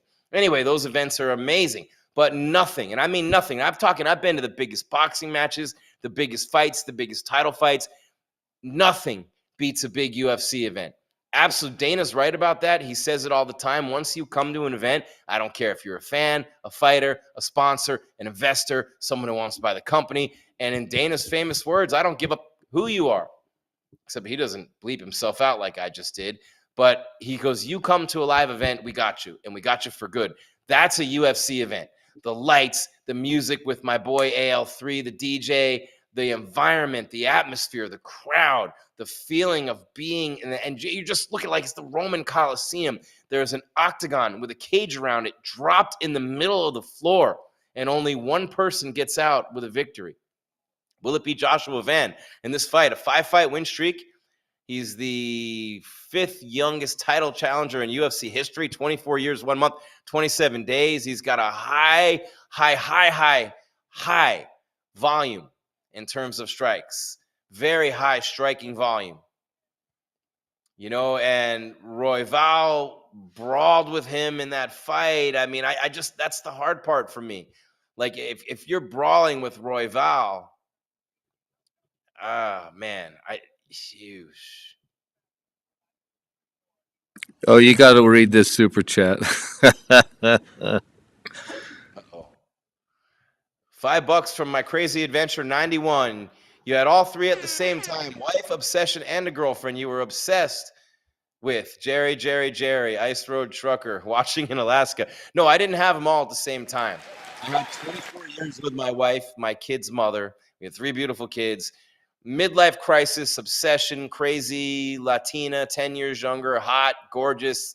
Everything we did was party, and just never took her hands off me for 8 years in one way or another, good, bad, whatever. It was an amazing, incredible, indelible, life-altering experience. And then the girlfriend was the sweet lady I had, 3 years, just beautiful, everything about her, dainty, elegant, charming. They're all beautiful in their own ways and all very different. So my next one, Jerry. So like, I think my next one, I don't even know if there'll be a next one, to be honest with you. I'm not, every guy says that and tries to be cool. Like, I don't even know if I'm going to have another one. You know, they love me. I'm everywhere. They're coming. But no, seriously, like, you always say these things and then you meet someone somewhere out of the blue and you're just like, man, why'd you have to come my way now? Nothing I can do about it anymore. But companionship will be great. I don't know, but I love my career. Going to be traveling a lot to the UFC fights, traveling to Connecticut to do work with ESPN, and traveling around to Miami to do stuff I do with the NFL and college football there. So, you know, like Mickey said in Rocky 3, women weaken legs. Was it Rocky 2? And they do. And look, a good woman, a good partnership is incredible, regardless of whether, no matter who you want to be partners with. The support, the things that go with it. I'm not saying it's not a good thing. Just like getting my Dr. Phil on here. Why not? But I'll tell you this. If you're not happy in and of yourself and your plate is not full within your own life, don't expect another person to complete that for you and make that happen in your own life. Be full on your own, have your own entree, your own dessert, your own life. Everything about your life is you. You love yourself. You take care of yourself. You're happy with yourself. And then the right person comes along and they fit and they're in alignment. Man, those plates are spinning. Everything's good. But if you're expecting that person to complete your meal, you're in deep doo-doo.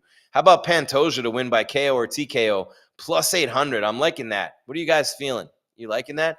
Pantoja's a savage, man. He has pop in his shots, but he's a 25er. I mean, hasn't won by knockout in 6 years.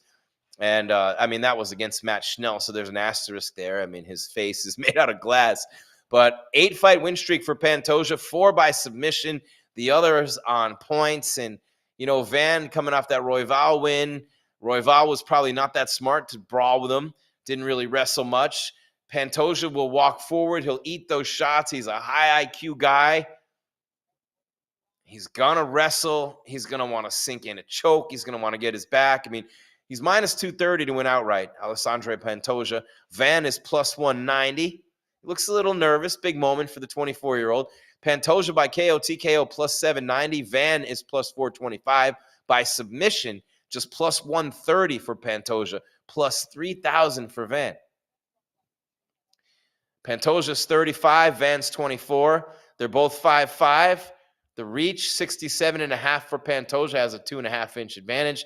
He's had twice the number of fights, 35-17. Not exactly twice, but you know what I mean. Twice plus 1. Interestingly enough, we have to see 12 wins by submissions, by the way, for Pantoja.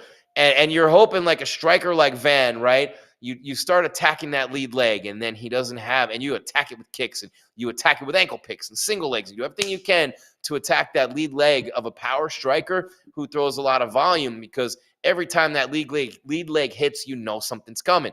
And when you time those out with kicks, when you time those out with counters, and we've seen a lot of fights recently where fighters would switch stances and just throw a straight punch without a jab to offset it as a counter, hooks and shovels and uppercuts, because you're trying to time it for the counter. That's what you're trying to do. And Pantoja doesn't let you do that because he's on you. He is on you, man, and he doesn't get off you. Sal D'Amato, Chris Lee. I didn't get to see the third judge there. Herb Dean's the ref. One of the greatest memes I've ever seen in my life is Herb Dean standing over a grave, and they're throwing dirt on the guy. And Herb's like, no, he's not done yet. No, he's not done. They're still throwing dirt on him. I think it's great. So anyway, Joshua Van. Do we have the poll up for this one yet, Scott? What are we looking at here for Pantoja, the legendary flyweight who interrupted the Moreno Figueiredo era and made it his own? Yeah, we got, this may surprise you, but 88% Joshua Van. Really? People love Joshua Van, don't they? They want themselves some Van. Royval and Gustavo da Silva. But who is he beating, man? And we just said the same thing, by the way, about Payton Talbot, and we just said the same thing about Tatsuro Taira. We just literally broken record. You know what I mean? Like, that was a bird, by the way, a parrot. Like, Taira and Talbot, shutting the old man up here. They haven't fought anybody. I don't remember back in my day. They weren't even around yet. Yeah, this sport will do that to you very quickly. Pantoja, by the way, with the win streak, looking to add to that right now. He's one of the greatest flyweights of all time. Mighty Mouse up there. You know what I mean? It's hard to pick one. You got another super chat from the trucker, so that makes them a side dish. Hey, well, no, because I wasn't with any of them at the same times. I've been in 3 relationships as an adult, and I wasn't. They weren't simultaneous. They can be now. They can all be now. I can simultaneously do whatever the hell I want. The co-main event's about to start, and that's the best part about being single. You want steak? I want steak. We had steak yesterday. Yeah, we did. I want it again. I do too. Cool. Pantoja and Van about ready to start, and here they come. Let's go. We have championship action in the octagon. Pantoja right away coming forward on Van, and you can see the hand speed of Joshua Van. Oh, the big right hand from Van. He's got some pop. Pantoja with a combo. These two guys coming out firing. Like Biggie said, told in shootout, stay low and keep firing. That's what they're doing. Oh, the big head kick. What happened to Pantoja? His arm. Did his arm just break it? What? He waved off the fight. He went up. Pantoja fell on the ground on his back. And I think his arm just broke in half. What? And I think oh, come on. Don't freeze on me now. Don't freeze on me now. What are you doing? Don't do this to me now. Come on. No. Oh, there we go. What just happened? Pantoja had fallen on the ground, and as he's turtled up on his back, he's pointing up at the ref like, yo. Oh, cancel. Don't do that. He's pointing up at the ref like, yo, Herb, something. Wait, what just happened? I need to see this. Okay, so Pantoja throws a kick. Oh, and all right, so he throws a head kick. Van blocks it. Pantoja's legs up by his head. He catches his fall with his left. Oh, shit.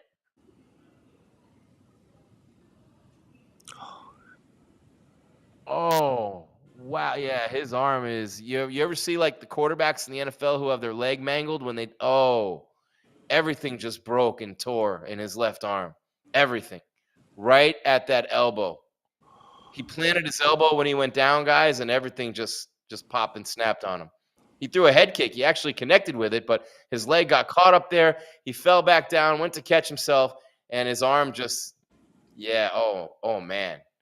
That is a major injury. He couldn't continue he waved him off right away, which I don't know if you should be able to do or not. And to Van's credit, he didn't start pummeling him there. But this is a TKO via to injury stoppage, man. His arm just literally snapped in half. Pantoja went up top with a head kick. It got past the defense, didn't really connect hard, but this is crazy. So this is Van by KO TKO. That is freaking crazy, bro. That's Do you remember TKO by injury, right? I don't know. Sad to see that. Man, I guess he could still recover. But remember when Shogun snapped his arm when Mark Coleman tackled him in Pride? Yep. Or how about when was it Mir and Big Nog? Remember that? Mir and Nogueira when he snapped his arm. We actually saw the arm. Or when Frank? You mean when Frank Mir snapped? Wasn't it Tim Sylvia's arm? No, it was Nogueira. He also snapped Tim Sylvia's. Yeah, Tim Sylvia's. Wait, I think the one I'm talking about though is Nogueira. Let me just make sure. You know how these fights. But the one with Tim Sylvia was not like an obvious like snap. You had to see it on slow motion. But yeah, man, I hope Pantoja is going to be okay. Yes, Frank Mir broke Antonio Rodrigo Nogueira's arm with a Kimura at UFC 140. Wow. 26 seconds. Winner by TKO. Oh, that's crazy. Wow. How about Joshua Van by KO TKO? And we didn't think that, I mean, obviously, right? This is not your conventional way to win by KO TKO. So let me look at this number again. Oh man, that's like if you'd even placed that bet, as I bet it's like a plus 6,000, 10,000 type of number.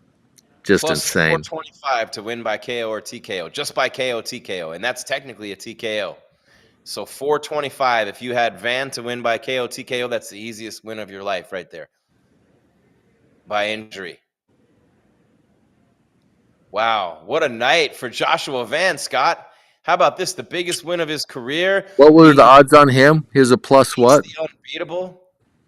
He was plus 425 to win by KO. Oh my gosh. 190. Pantoja was a minus 230 favorite. Man, if you had him on your parlay, you're really kicking ass. $100 to win. Oh, they had him at DraftKings had him at 480. So that was 480. This is 425 where I have him. But still, either way, you're winning over $400 on 100. Yeah, almost 500 if you're on DraftKings. Man, I mean, as he was coming down, Pantoja's his weight just hit his arm the wrong way, and it just, imagine like you're making a tackle in football and you come back down on one arm. Oh, it snapped. Everything snapped. That angle just clearly showed it. Have you seen it yet, Scott? No. Have any of you guys seen it in the chat yet? Let me know what you think about this. While you're here, by the way, smash the like, the subscribe. It's MMA Weekly's live coverage of UFC 323. And as Pantoja hit the ground, he just went like this with his other hand because, look, there's nothing we can do, right? The good Lord gave us one body, and sometimes it just gives out. Well, those 12,000 fans that voted on the poll with having Joshua Van, over 80% of them, well, they were more correct than we thought they were. Man, me and my open mouth insert foot tour here. Can you hear me okay, Scott? Yeah, you're fine. I think Pantoja was going to work this kid, though. He wasn't ready for this fight. He wasn't ready, man. And he ends up that's just kind of a freak accident. I mean, he throws a head kick that connects, and then, that happens. I wouldn't say he wasn't ready. Maybe his body wasn't ready. Well, we've seen some devastating injuries in UFC title fights. No, and I don't think Van was ready to fight Pantoja for the belt. I just think that at 125, guys get rushed through. We saw it a ton of times with Mighty Mouse. You have the same group at the top of this division. It's why the division almost went away a few years ago. And Henry loves to say that he saved it. But look, I mean, Van now is the champion. Pantoja is back in the mix with Moreno. They fought 100 times. Royval's fought them all 100 times. Albazi, Taira now. You know, like there's a lack of real talent at the top of the division. And so now you give Pantoja a rematch. He's going to be out for a while. Who does he fight next? I mean, are you going to have Joshua Van against Taira? You're going to have to. And everybody at the UFC loves that, Scott, because they're the two young guys in the equation, right? So now what have we seen tonight? If you think about it, we've seen old head up here with his whiskers talking about how these young guys aren't ready, and all three of them have won. You know, so Talbot and Taira and now Joshua Van, however you want to say it, when you look back at this 100 years from now or 10 or 5 or 3 fights from now, you're going to see that Joshua Van won by TKO. Arm injuries in parentheses, but it's still going to be Joshua Van champion by TKO, 26 seconds, round number 1. He's in no danger of getting knocked out of the night. Obviously, it's nothing close to anything like that, but he doesn't care. He's the champion of the world. However it happened, right? Yeah, but he can't feel bad knee. However you win it, you still won it, right? You still won it, but you're not going to, like, I don't know. I can't imagine he's celebrating that much over it, over winning it that way by a fluke. I'll tell you what I'm celebrating. You know what I'm celebrating if I'm him? That easiest win bonus of my career. Think about that. If you're making like 150 to show and 150 to win, and I don't know what he's making for this, but think about that. That's the easiest money you've ever made. Well, short night, that's for sure. Yeah, what time is it anyway? It's not even almost 9:30 here. U.S. Pacific. I mean, I'd still say like Weidman's injury was terrible. Anderson Silva's. Aspinall's eye pokes to the dirty Cyril Gahn. How about Josh Emmett when he shattered his eye socket? Remember that? Oh, my God. Torn knee ligaments he had in a fight, Emmett, against Dan Ige. Remember that? He had a shattered eye socket, a caved-in cheek, and a ruptured ACL and torn meniscus in his knee, and he still won the fight. That was one of the best performances I've ever seen. Yeah, you got to be proud of that. How about when Jamal Hill tore his Achilles playing basketball the week of International Fight Week? I felt bad for him. Man, so now you have Merab Dvalishvili and Petr Yan, too, the champion against the number 3 ranked bantamweight in the world, as the smaller fighters taking center stage tonight, Scott. You're watching MMA Weekly's live coverage of UFC 323 from Vegas. Jim Greasehaber, call me Grease, Scott Peterson at the fights in Sin City, which isn't even Sin City anymore. Nobody drinks, nobody parties, nobody's out. I don't know. Nobody comes. What is it? It's not Sin City anymore. What would you call it? You call it Empty City. Yeah, it's the city that charges too much for bottled water, so people are pissed. Yeah, I'll be there next week, paying too much for a bottle of water. People are sick of the resort fees, getting charged for parking, everything. It is not cool, man. It has changed a lot. Like when you came back from the pandemic, and I remember I was living there at the time, Vegas was hot. Everybody was coming. All of a sudden, the floodgates opened, and then they just said, hey, we're going to make all our money back that we lost during the pandemic and just gang rape everyone as soon as they walk through the doors and just like attack their pockets. As soon as they get off the plane, you know, we're just going to like $14 for a pack of gum. What? Vegas got nuts. My favorite thing that Vegas did, and I'm being facetious with this, the dumbest thing in the world, and they thought it would work great, is those little kiosk stores in the casinos now. Those little places where you get your gum and your candy and your soda and your cigarettes and whatever the hell else you want, right? Those little bodegas, we used to call them. Those little stores that all of a sudden they stopped having prices, and the prices were all computerized and based on occupancy and how much money was there, and you never knew how much a bottle of water was. It would be different every time you went to get it based on supply. I didn't know they did that. Uh-huh. Yeah, it's absurd. I know that they will change slot payouts depending on the traffic of people in the casino. So that's pretty shady. That you can go there expecting a certain percentage of payouts, and they just change it at whim, as if it wasn't rigged already. Yeah, and then they don't want to give you free drinks when you're gambling anymore. You still can, but they guilt you into tipping. Yeah. For Man, us oh cheap man. asses. Let's see. Well, you have to tip on a free drink, no? Well, it's not free. You're losing your money. It's not a free. It's never Yeah, been. if you're in there, you've already lost. What's the knockout of the night? I don't know if any of you guys have seen all the fights, but man, I really Baranowski over Aslan. That's a fight of the year contender. If you guys haven't seen that yet, Iwo Baranowski and Ibo Aslan. Oh my God, it was incredible, right? And then Manuel Torres, the uppercut on Grant Dawson, that was dope too. And so you got some real contenders for knockout of the night. How about Petr Yan working his way all the way back, Scott? We got to give him props for that. This dude was the tops of the division around COVID time. He's beaten the brains out of Jose Aldo, Uriah Faber. He went on the legend killing tour. Well, I won't call John Dodson a legend. He was a legendary gatekeeper. But at the time, Dodson, Jimmy Rivera, Uriah Faber, Jose Aldo, that was your progression. And then he fights Aljamain Sterling, right? He wins the vacant title, beats Aldo. And then Aljamain Sterling, he's dominating Sterling, and he knees a downed opponent. What happens? He wins the next fight out, a dirt dog fight against Corey Sandhagen, who's a G. He wins that fight at UFC 267, October 2021. And then he's right back in there against Aljamain for the title, loses a split decision. Sean O'Malley, right after that, loses a split decision, fight of the night. Merab Dvalishvili, right after that, he loses a decision again.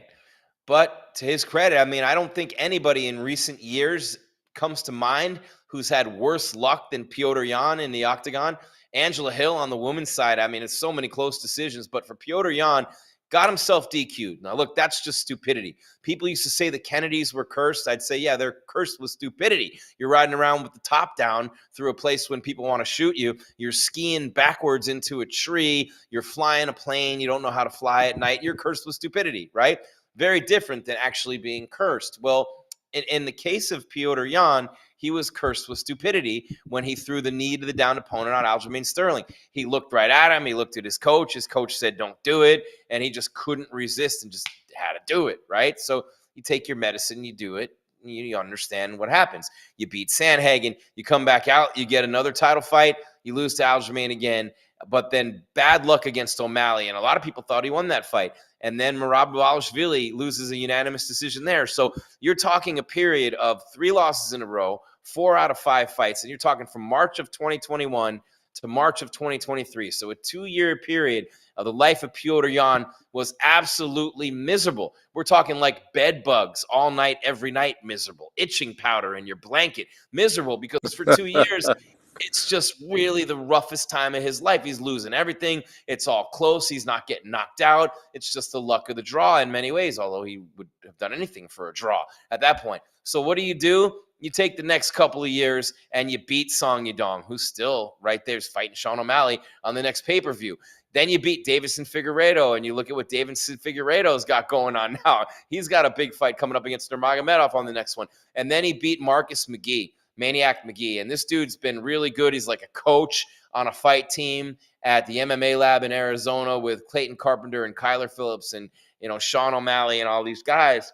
And Maniac McGee goes down. Mario Bautista is another one who just lost a tough fight of his own against Nurmagomedov. But when I look at, as I look at Petr Yan coming back out, walking to the octagon, I can't help but think of overcoming adversity. And you know this in your life, wherever you're watching from, my friend, in this world. Scott's done it. I've done it. We all have to get up when we get hit in the mouth. But not only just getting up when you get hit in the mouth, when you lose something you desperately want. I mean, he is a former UFC bantamweight champ with a 3-fight win streak now. He's got the second most significant strikes in the history of the division, the third most knockdowns, Petr Yan. doing one-handed cartwheels. I'd be doing them too. Look what he came back from. You lose 4 out of 5, 3 in a row to the top guys in the world, and you just keep working your way back, and here he is again. And we saw it pay off for Glover Teixeira. We've seen it pay off for so many fighters who have done this. They take the long way back, and it ends up paying off in a major way. Will it pay off for Petr Yan tonight, who did not look great in the first fight against Dvalishvili? Will it pay off for Petr Yan tonight against the Georgian, who looks unbeatable? Merab Dvalishvili? Man, it's a tough one. It's a tough one because this Merab's world right now, man, and we are all the machine, right? We're all just living in it. The 34-year-old, the Georgian from the old Soviet Union, fighting out of Long Island, New York, Ray Longo, Matt Serra, black belt in judo, purple belt in jits. He's a striker. But most of all, Merab Dvalishvili is a fighter. 11 years he's been fighting. And I remember when Matt Serra, and Dana White tells the story all the time, he's like Serra was all over Dana White to go watch this kid. And then when he finally saw him against Rafion Stotts, he was like, man, we need this kid. And Merab was 7-2 at that point. But then he comes into the UFC, and my boy Frankie Saenz welcomes him in with a split decision win. Shout out to Frankie Saenz, Henry Cejudo's former teammate at Fight Ready. So Frankie beat Merab. And then Ricky Simone beat Merab by technical submission. So Merab is 0-2 in his first couple of UFC fights, in danger of being cut when he wins a unanimous decision against Terrion Ware, and then Brad Katana, and then Casey Kenny and Gustavo Lopez. These are not great fighters, but he just kept finding ways to win, and he just kept getting better and better and better. And Merab, like the little engine that could, my former coach and a friend of mine named Tommy Baker, he wrote a book called The 1% Rule. You know what that means? Get 1% better in all ways every day. That's what Merab's done. He's training every day with Aljo. He's working with Matt Serra and Ray Longo, and in that gym with guys like Weidman and Rage and Ally Quinta in Long Island. All those days battling one-on-one against Aljamain Sterling. And you think that the same guy who once lost back-to-back to Frankie Saenz and Ricky Simone, then all of a sudden he just wins 1,000 fights in a row. And you look at where he's at right now. His last loss made him 7-4. He's now 21-4, right? So obviously 14 wins. And you look at who he's beaten lately. It started with Dodson and Cody Stammen. It's still decisions, right? But then he TKOs Marlon Moraes, Jose Aldo, Petr Yan, Henry Cejudo, Sean O'Malley, Umar Nurmagomedov. These are all unanimous decisions, just like Corey Sandhagen last time out. He submitted Sean O'Malley with a north-south choke in the rematch. But every other one of his wins has been a decision, man. This dude is decisioning everyone. 16 of his 21 wins coming by decision. 3 of his 4 losses coming by decision. But again, he has not lost since back-to-back losses to start his UFC career. 4th longest win streak in UFC history. Longest winning streak in bantamweight history. Most takedowns in UFC history with 117. Where does he rank on the list of the all-time great bantamweights? Where does he rank on the list of pound-for-pound greatness in the UFC right now? Would you put him ahead of Islam Makhachev? Would you put him ahead of Ilia Topuria? So many people have Topuria number 1. I might have Merab number 1 right now. Dude, are you kidding me? Moraes, Aldo, Yan, Cejudo, O'Malley, all these champions, he's beaten them all. It isn't like this is a Khabib run where he's fighting Rage and Al for the title, never fought Tony Ferguson, caught Conor off of after he made the Mayweather money and went on the Lambo Yacht World partying bender and didn't train anymore. Are you throwing shade at Khabib? Yes, 100%. And I love Khabib, but I'm not throwing shade at him personally. I'm throwing shade at all the people who think he's the greatest when he never really fought anybody. It's luck of the draw. You fight who you fight, but you compare Jones's resume, Silva's resume, GSP's resume, Merab's resume against this dude. And nothing against Khabib. Look at Islam. A lot of people don't like Islam, and they say, who has he really beaten? And who are the fighters that he's taken out? So I don't know. It's interesting. I think Merab is somebody who we're not going to appreciate fully until he's gone, but a 135er at 21-4 is a -410 favorite against a former champion, Scott. -410.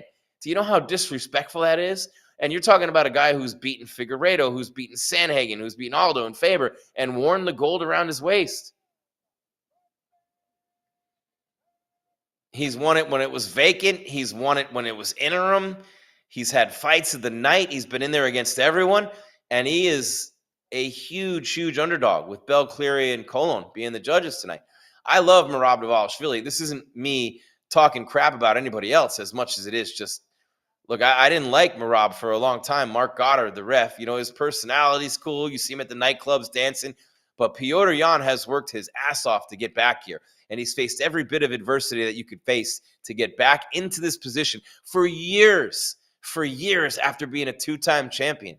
One legit, one vacant, and the other one interim. Years to get back to this point. The dedication it takes, the mental toughness it takes, the psychology of that alone is mind-numbing to me, to you, to the average mortal. To be singularly focused every day, all day, is what it takes to do that. And he's done it, man. Cejudo couldn't do it. God bless Henry, but he lost his last 4. So many guys can't do it. Silva tried, couldn't get it back. It just is so hard once you lose that to come back and fight again. And to come back once you've lost it and you've been a devastating champion. We saw it with Aldo. We saw it with Renan Barão. You're a devastating champion. No one's beating you till they do. Then all of a sudden, everybody's beating you. And you could either become Renan Barão and lose your last whatever number of fights in the UFC and just kind of play out the string and just keep fighting and making money. Ferguson's doing the same thing, right? Or you can do what Petr Yan did and come all the way back and get back into a title fight. I have so much love and respect for a guy like what Yan just did, what Glover Teixeira did. Can Yan do what Glover Teixeira did? Against all odds, this would be a huge, huge, massive upset tonight. 4th title defense in a year, Scott, for Merab. That's a UFC record. 4 title defenses in a year. Merab won by decision in 2023, minus 425 favorite. 14 fight win streak for Merab. Do you think Merab's number 1 pound for pound? What do you guys think in the chat? What do you think, Scott? We need a poll on, is Merab number 1 pound for pound? I think he's number 1 pound for pound in that jacuzzi. He's number 1 pound for pound in that jacuzzi. I love Merab. Where's he going to be tonight? Back at the Encore? You know what's so cool about this sport? Did you see the picture of him with Aldo and some other fighters, and one of them was Sean O'Malley, a guy that he got in a fight with, and it's like, yeah, the guys can fight each other, beat each other to a pulp, and then they're cool. No, that was a meme. He made that. Oh, he did? That was like him calling him his sons. I got fooled. It was all the people he beat, and he had them all at a dinner table, and then he had them all in a jacuzzi, and he's like, "Oh, my sons and I say hello." I'm a doofus. I got fooled. But that's the whole point. I don't think you're a doofus. I think it's just great. And AI is amazing. I almost got fooled by that AI when Tyson was kissing Jake Paul. Oh my God, that's hilarious. Or when like Trump smacks someone and puts on a gold chain. So Petr Yan, obviously a really well-rounded fighter, super highly technical boxing, great footwork, and strong wrestling as well. Nowhere near the same level as the Machine, relentless with the pressure, the chains, the takedowns, shattered the UFC record for career takedowns, Merab Dvalishvili. And here they come, round number 1, UFC bantamweight title on the line. Dvalishvili in the white and red, and then, of course, Petr Yan in the black trunks. Usually they say the gold befitting a champion, but Merab's got gold trim on the white trunks. And Merab's so quick. He took Petr Yan down 11 times on 49 attempts in their first fight, Scott. 49 takedown attempts in 5 rounds. Unbelievable. And he had a 129-66 edge in significant strikes at distance. This dude, his nickname is the Machine, and he fights like one. He's fast. He's relentless. He doesn't stop. He comes at you from the very beginning and does not let up one bit. Petr Yan starts slow, lack of activity early. You remember that title run that he had? He would come back and win fights. You can't do that against Dvalishvili, but Yan doesn't have the power to put him away early. So Dvalishvili, who's been a dominant champion, but he's not a knockout guy. He doesn't like to hunt for submissions. He just beats you. You know, you don't know how he does it. You're not sure if he's better than you on the feet. You're not sure if he's better than you in terms of power. You're not sure if he's quicker or stronger, but he's just one of those guys like GSP. GSP was not even a wrestler. He came in as a karate guy, and his MMA wrestling ended up being his biggest strength. It's just certain dudes are just really good at putting it all together. And not just dudes, women too, obviously. But a 14-fight win streak, man. Only 2 of the fights that he's won in that win streak have ended inside of the distance. Some of that has to do with the weight class. Also, his fighting style. He wears you out, he exhausts you, and he just outpoints you. Merab submitted O'Malley earlier this year, but Jan's defensive grappling and his scrambles are good. Merab coming in throwing some bombs, though. Petr Yan managing to get out of the way. And remember, the first time they fought, it wasn't close. It was 50-45 across the board for Merab, and it was March of 2023. It was the last loss for Petr Yan. 3rd in a row and 4th out of 5, with the one win being Sandhagen in the second fight. It was Aljo lost, but that's the one where he DQ'd himself with the knee. And then Sandhagen beat him. Aljo lost split. O'Malley lost a split. And a lot of people think he won both of those fights, Sterling and O'Malley. And people would say nobody is liked least by the judges or less by the judges than Petr Yan. Sorry, I'm trying to read and talk at the same time. Should know better. University of Miami degree coming in handy there. Walk and chew gum. I'll be all right. And then Merab got him, but then he beat Yadong, Figueiredo, and McGee. A very, very slow start to this fight for Petr Yan as usual. Merab's got one leg up looking for a takedown. I mean, I was going to say he doesn't have one yet, and you're at the 2-minute mark. This has got to be a record for Merab. And remember, nobody's sweaty or slick yet, and so it's easier to hold on to your opponent. And so I think the reason Merab's not ranked number 1 over Islam or Topuria, I think a reason why a lot of people don't have him atop their list, Scott, is because they call him a boring fighter. And look, it's not, and you look at the fighters right now at the top. You look at Merab, you look at Hamzat, you look at Islam, Topuria, and he's got the hands, which make him a little different. But all those guys can be very safe fighters, very dangerous, control you with grappling, control you against the cage, and just find ways to beat you. Remember when Usman was beating Edwards? Oh, it's boring. Oh, he's doing it. Yeah, but that's how you figure out a way to win. Once Izzy stopped finishing people and he started fighting more conservatively, he got some decision wins. And then you're also at the top of the world, and you're fighting the best of the best, so they're not easy to finish. So what factors into so many decisions? Usually the level of opponent, right? But you also figure out a formula. You're not going to go out there and take the same risks you took to get yourself to a title shot. Sometimes you have to on the way there, but when you're a champion, you don't have to anymore. You want to fight smart. You know what I mean? Do you want to, if you're an NFL running back, in year 6, do you want to run full speed into every defender like you wanted to in year 1 or 2? Or do you run out of bounds a little more often? You know what I'm saying? It's kind of like that, except with fists and feet and knees and elbows flying at you. Merab's just controlling him up against the cage, man. Look, there's not much to talk about with regard to this fight.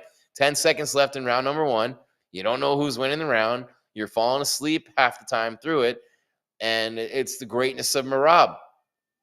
I don't think Yan touched him once in that round. I don't think he hit him once.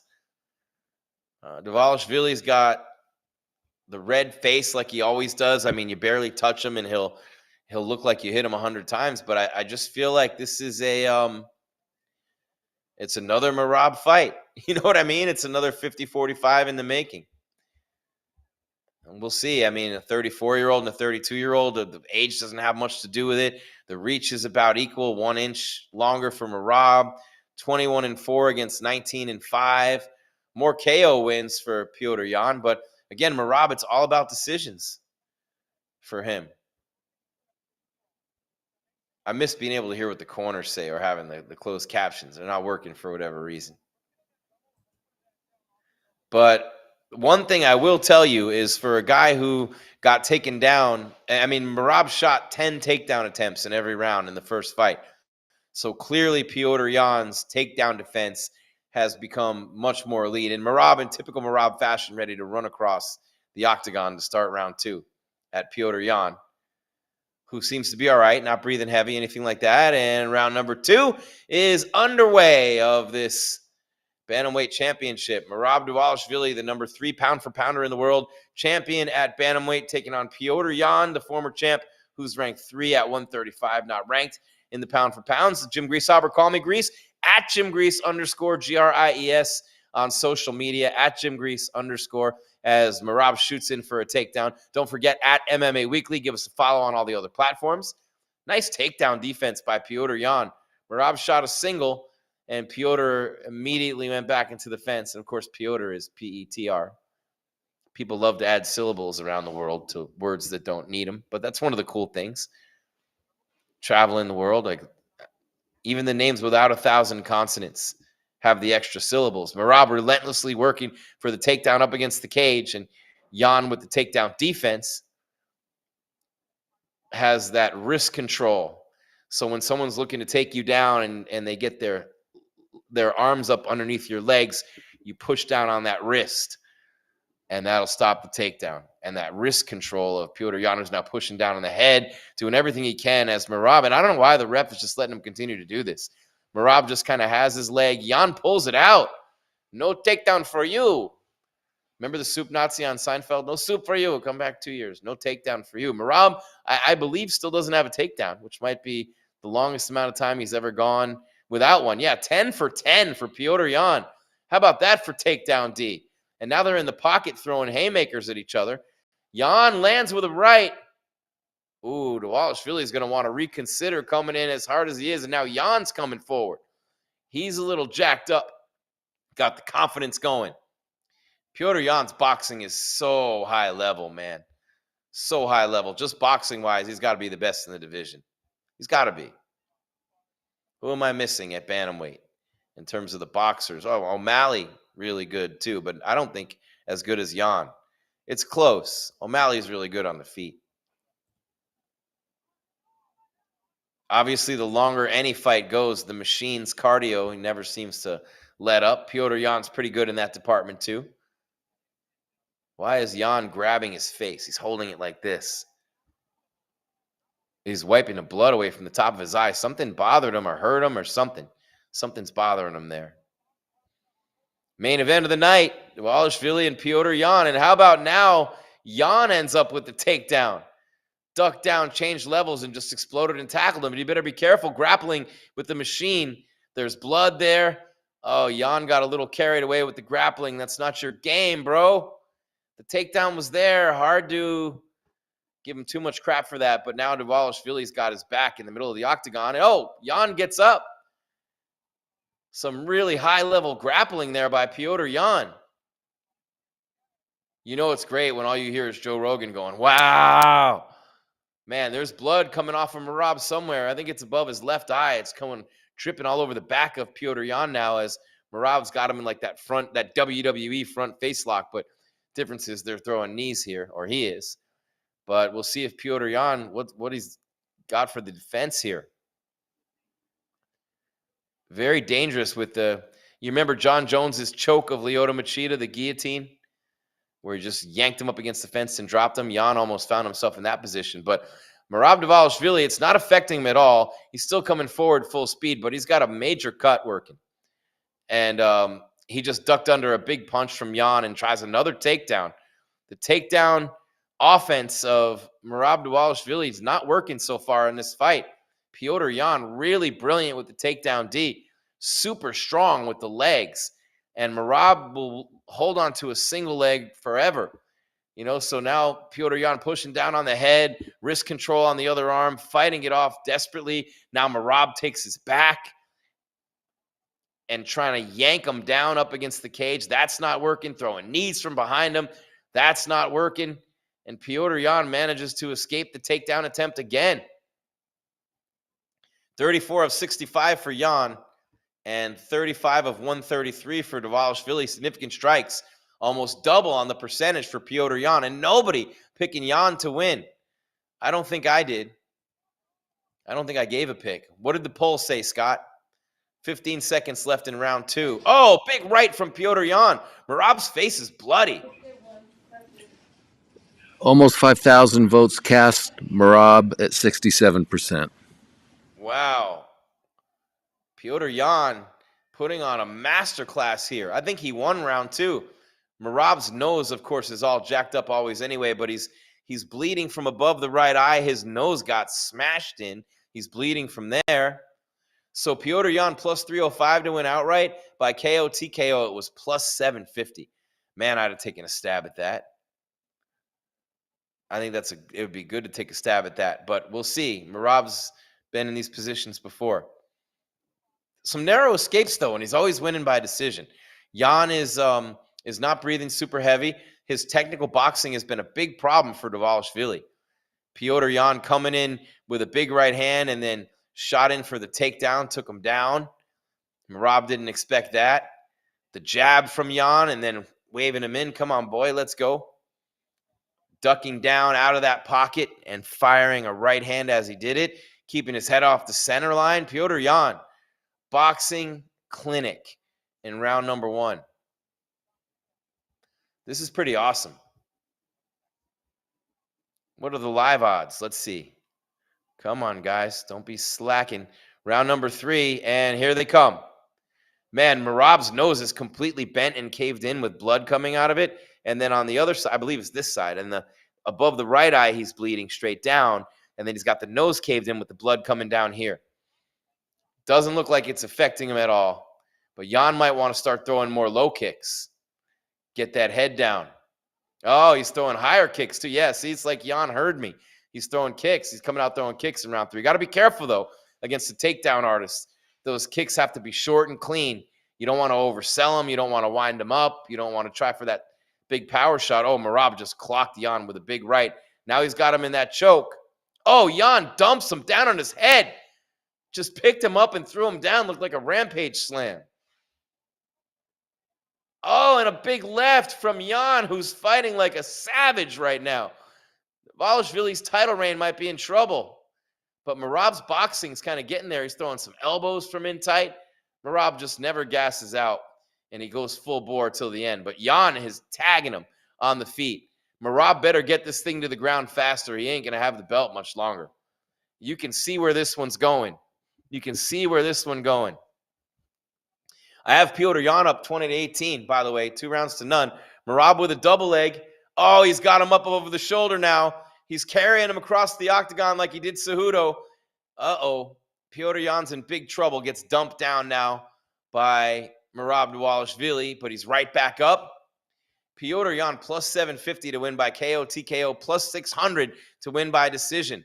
Merab loves to hang on to that waist and then pick you up and throw you down and pick you up and throw you down. And we can argue all night long whether that's a legit takedown again and again and again. And I know DC has his thoughts on that, and I'll defer and acquiesce to DC anytime he has thoughts about anything to do with wrestling or fighting.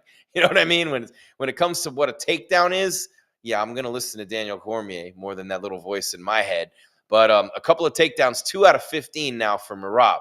2 out of 15. Think about what he's done takedown-wise, and his numbers have been staggering. The success rates, right? Not tonight, my boy. Not tonight. Merab with a knee up the middle as they separate from the clinch. Into the middle of the octagon they come. 235 and counting. Round number 3. Merab peppering him with shots, getting Yan to lift those hands up. And as he likes to do, he goes right in for the takedown. Yan defends it and gets away. Petr Yan's takedown defense in this fight is otherworldly. Merab's throwing some heavy shots, though. I think Petr Yan has become more of a defensive fighter. He might be getting a little tired in this round, but we haven't seen the output of hands from him that we saw earlier. And Merab just still relentless coming at him, takedown after takedown after takedown. And I think there's definitely come a point here with 2 minutes left in round number 3 where Merab looks fresher and faster than Yan does. And that usually happens in the Merab Dvalishvili fights. I wish they'd show the live odds. Any day now. Don't be afraid. Oh, nice takedown defense from Yan. Sprawled back, fell forward, bang. Right on top of Merab Dvalishvili. Comes up with a knee, lets him go off the clinch, and they're striking in the center of the octagon. Yan shot for a takedown and almost fell down. Striking accuracy, 57% to 32% for Yan. 18 differential on plus 18 differential on significant strikes for Jan, who just nailed Merab with a big right hand. Live odds, please. Live odds. Anyone? Bueller. Merab continues to shoot takedown after takedown after takedown, and he is being stuffed. This is a fantastic performance by Petr Yan. It'd be nice to see the O'Malley rematch with him. I'm not going to lie, but we're getting ahead of ourselves here.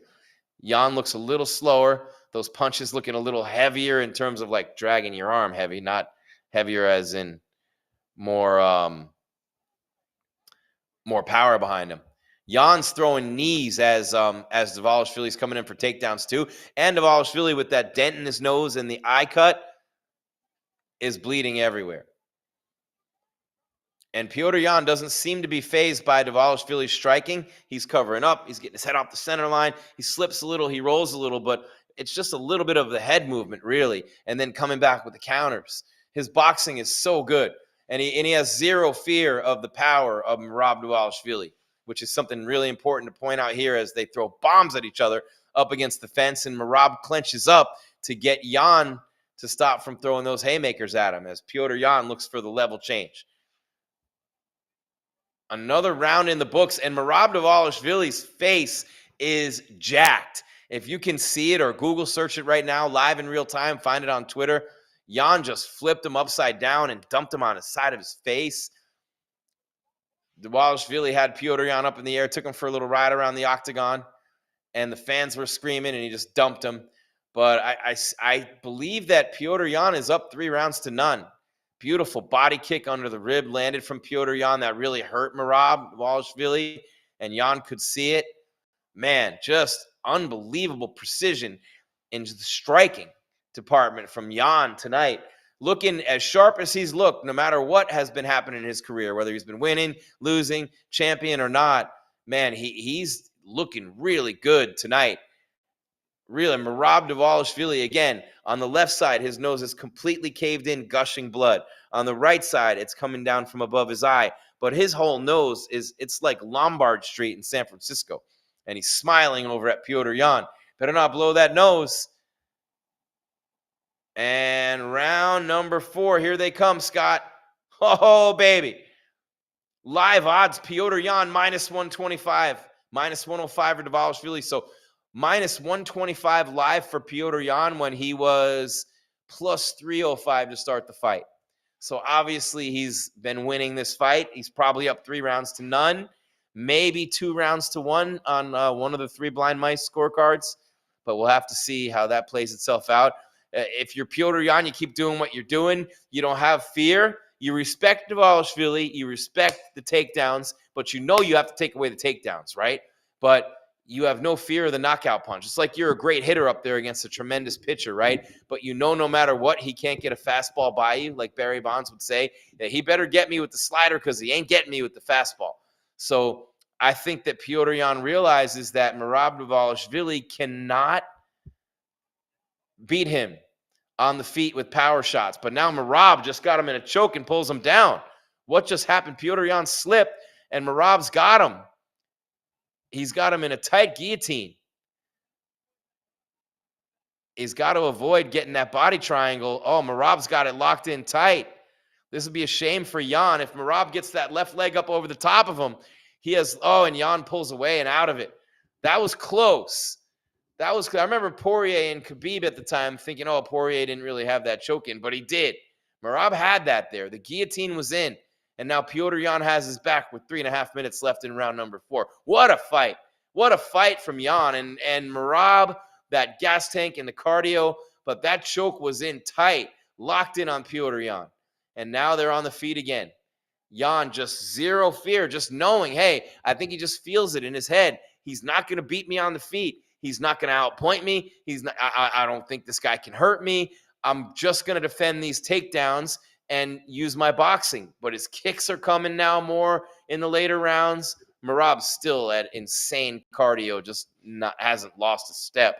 Yan might be a tiny bit, but he looks like he got his second win. Merab punching in with combos. You got to be careful. He'll use that for a takedown. Right into a single leg he goes. But the single leg hasn't been there for Merab tonight. Petr Yan has taken that away. That's a big weapon for Merab Dvalishvili, taking that left leg or that right leg. There he goes down again. Man, he's trying. He is trying, and Petr Yan trying to keep him off him. Another takedown defense. Takedown defended for Yan. 20 of 22 on takedown defense. Now, that is unbelievable when you consider the first fight between these two.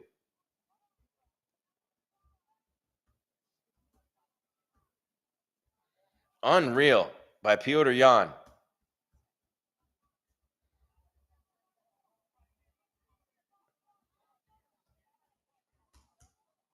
Merab's hurt bad. Petr Yan hit him with a right hand.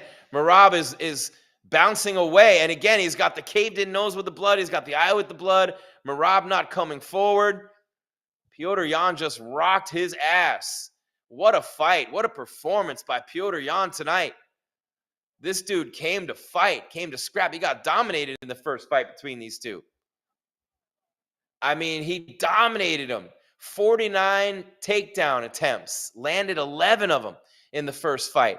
He had 147 to 75 advantage in significant strikes. 202 to 87 total strikes. 50 to 45 unanimous decision win. We hit 110 of round 4. He might be down 4 rounds right now. Oh, Yan with the sprawl and another takedown defended. Oh, and a big body shot from Yan hurts Dvalishvili. He doubled over and went back into the cage. Merab still coming forward, grappling, looking for takedowns, but he has been stung and hurt many times in this fight, bleeding everywhere. Never has his title been on the line the way it is right now.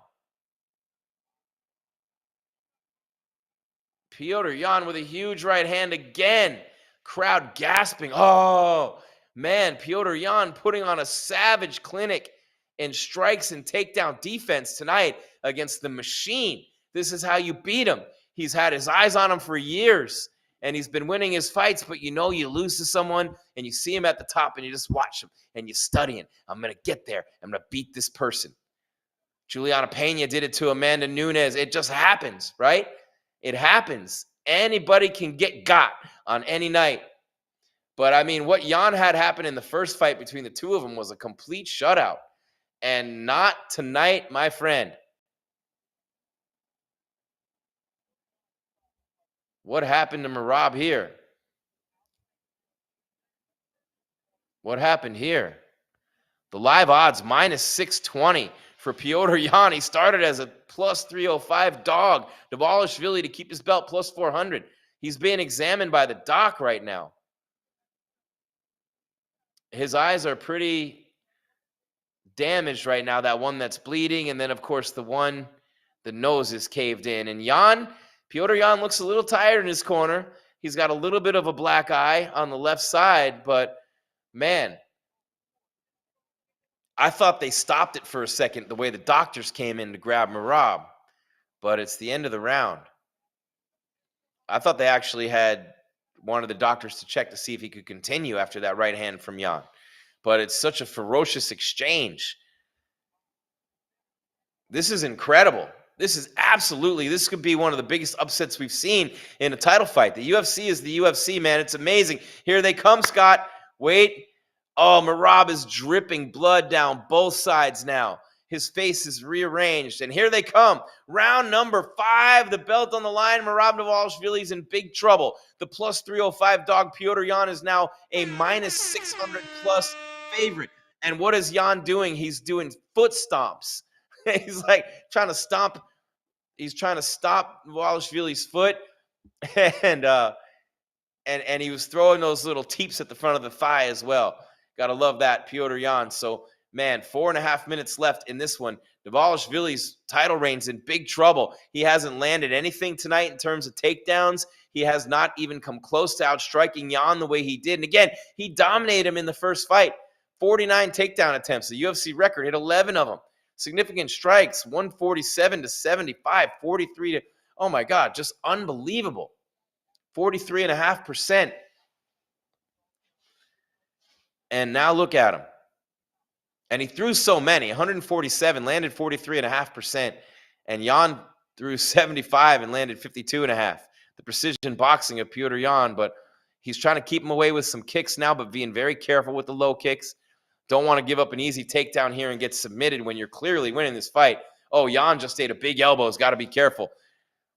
A counter from Petr Yan, though. A 1-2 that just rocked Merab. Oh, and here he comes again. He's having no trouble getting through the defense of Merab Dvalishvili, whose face is a bloody mess. When they're just on the feet, Petr Yan is piecing him up.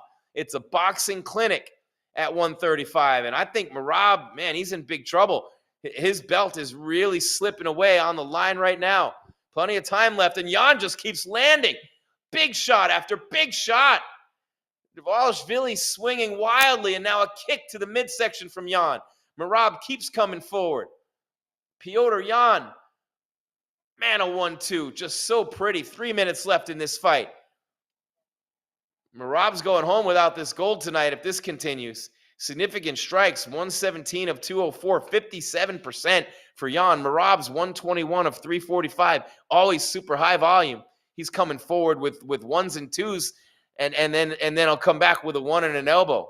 And now he's got the back of Yan trying to take him down, desperately hunting for a takedown, a submission, anything. And the back of Petr Yan is covered in blood from the face of Merab Dvalishvili. It's a crimson mask. It's like a Ric Flair razor blade job on the face of Dvalishvili at this point. His nose is completely crooked, but not just in one direction, going in different directions.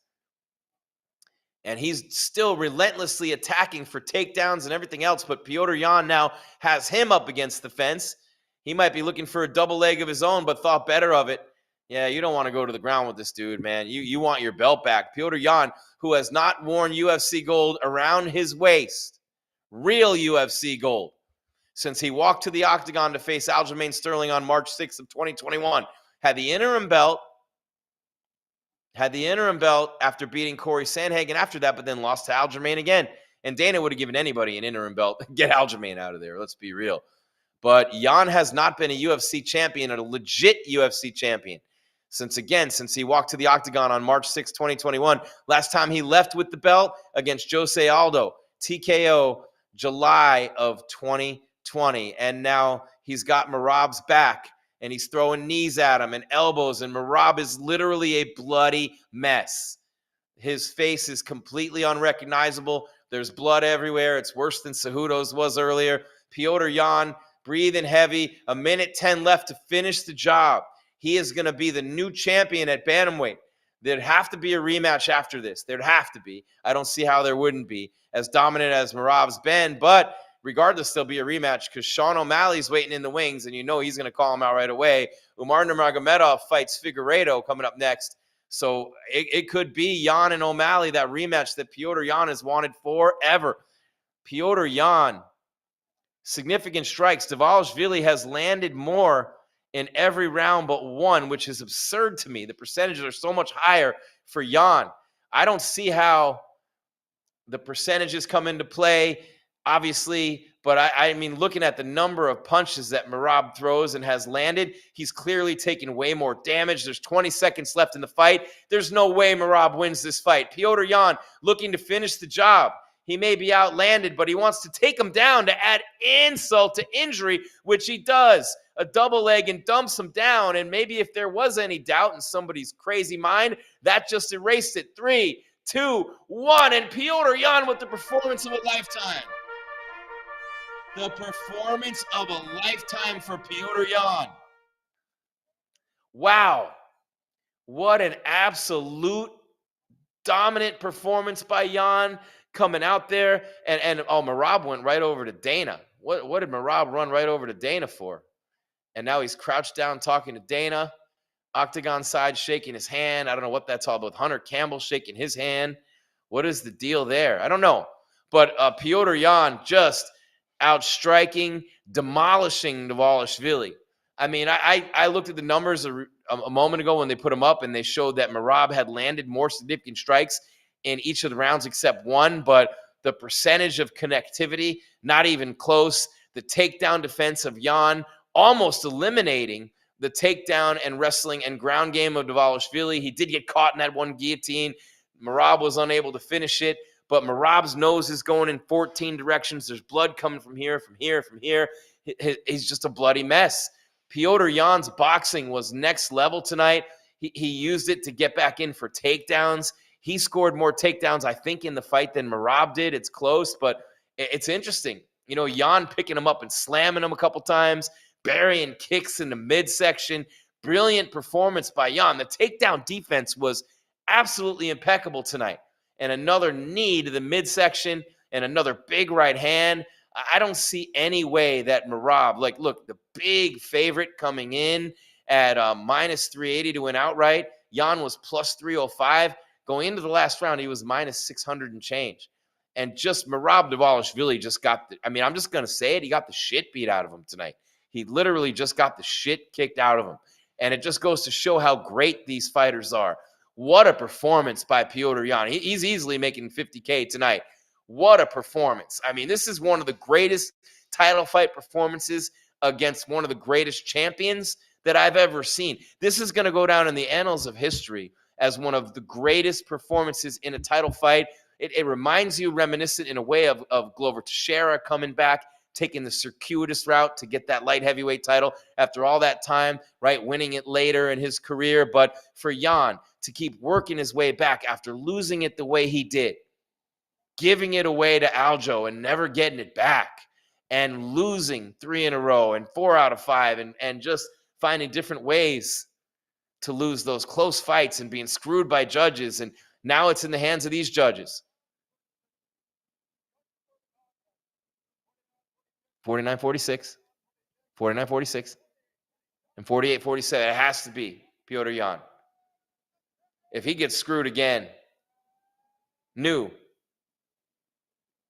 It just froze right as he's announcing it. Yeah, it has to be new.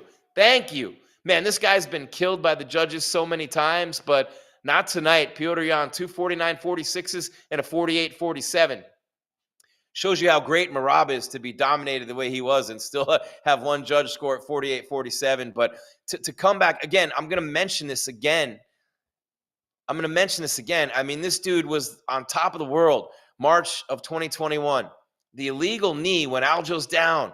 He looked at his coaches. He looked around. He did it anyway. He never got the legit belt back. He won the interim in his next fight against Sandhagen. Again, they'd given anybody an interim to get Aljo out of there. But then he loses a split decision to Aljamain, and he loses a split decision to O'Malley, who's probably already tweeted about this. And then the unanimous decision to Merab. And ever since then, he has been, just waiting and waiting to get another crack at him. And then he beats Yadong Figueiredo and Marcus McGee. Are we wrapping it up, Scott? Yeah, I got to rush back to the press conference before Dana comes back. All right, well, we will have the press conference coming your way next on MMA Weekly's YouTube Live. Be back for the Jake Paul Anthony Joshua fight on December 19th. Thank you so much for being here. Petr Yan with a huge victory and gets that bantamweight title back after such a long period of time. Without it, a tremendous win over Merab, whose title reign comes to an end after all those defenses in a row. A great night of fights. And Joshua Van is the new champion at flyweight. A TKO arm injury for Pantoja. Taira defeats Brandon Moreno in early stoppage TKO punches. Henry Cejudo sentenced to retirement by Payton Talbot with the unanimous decision victory.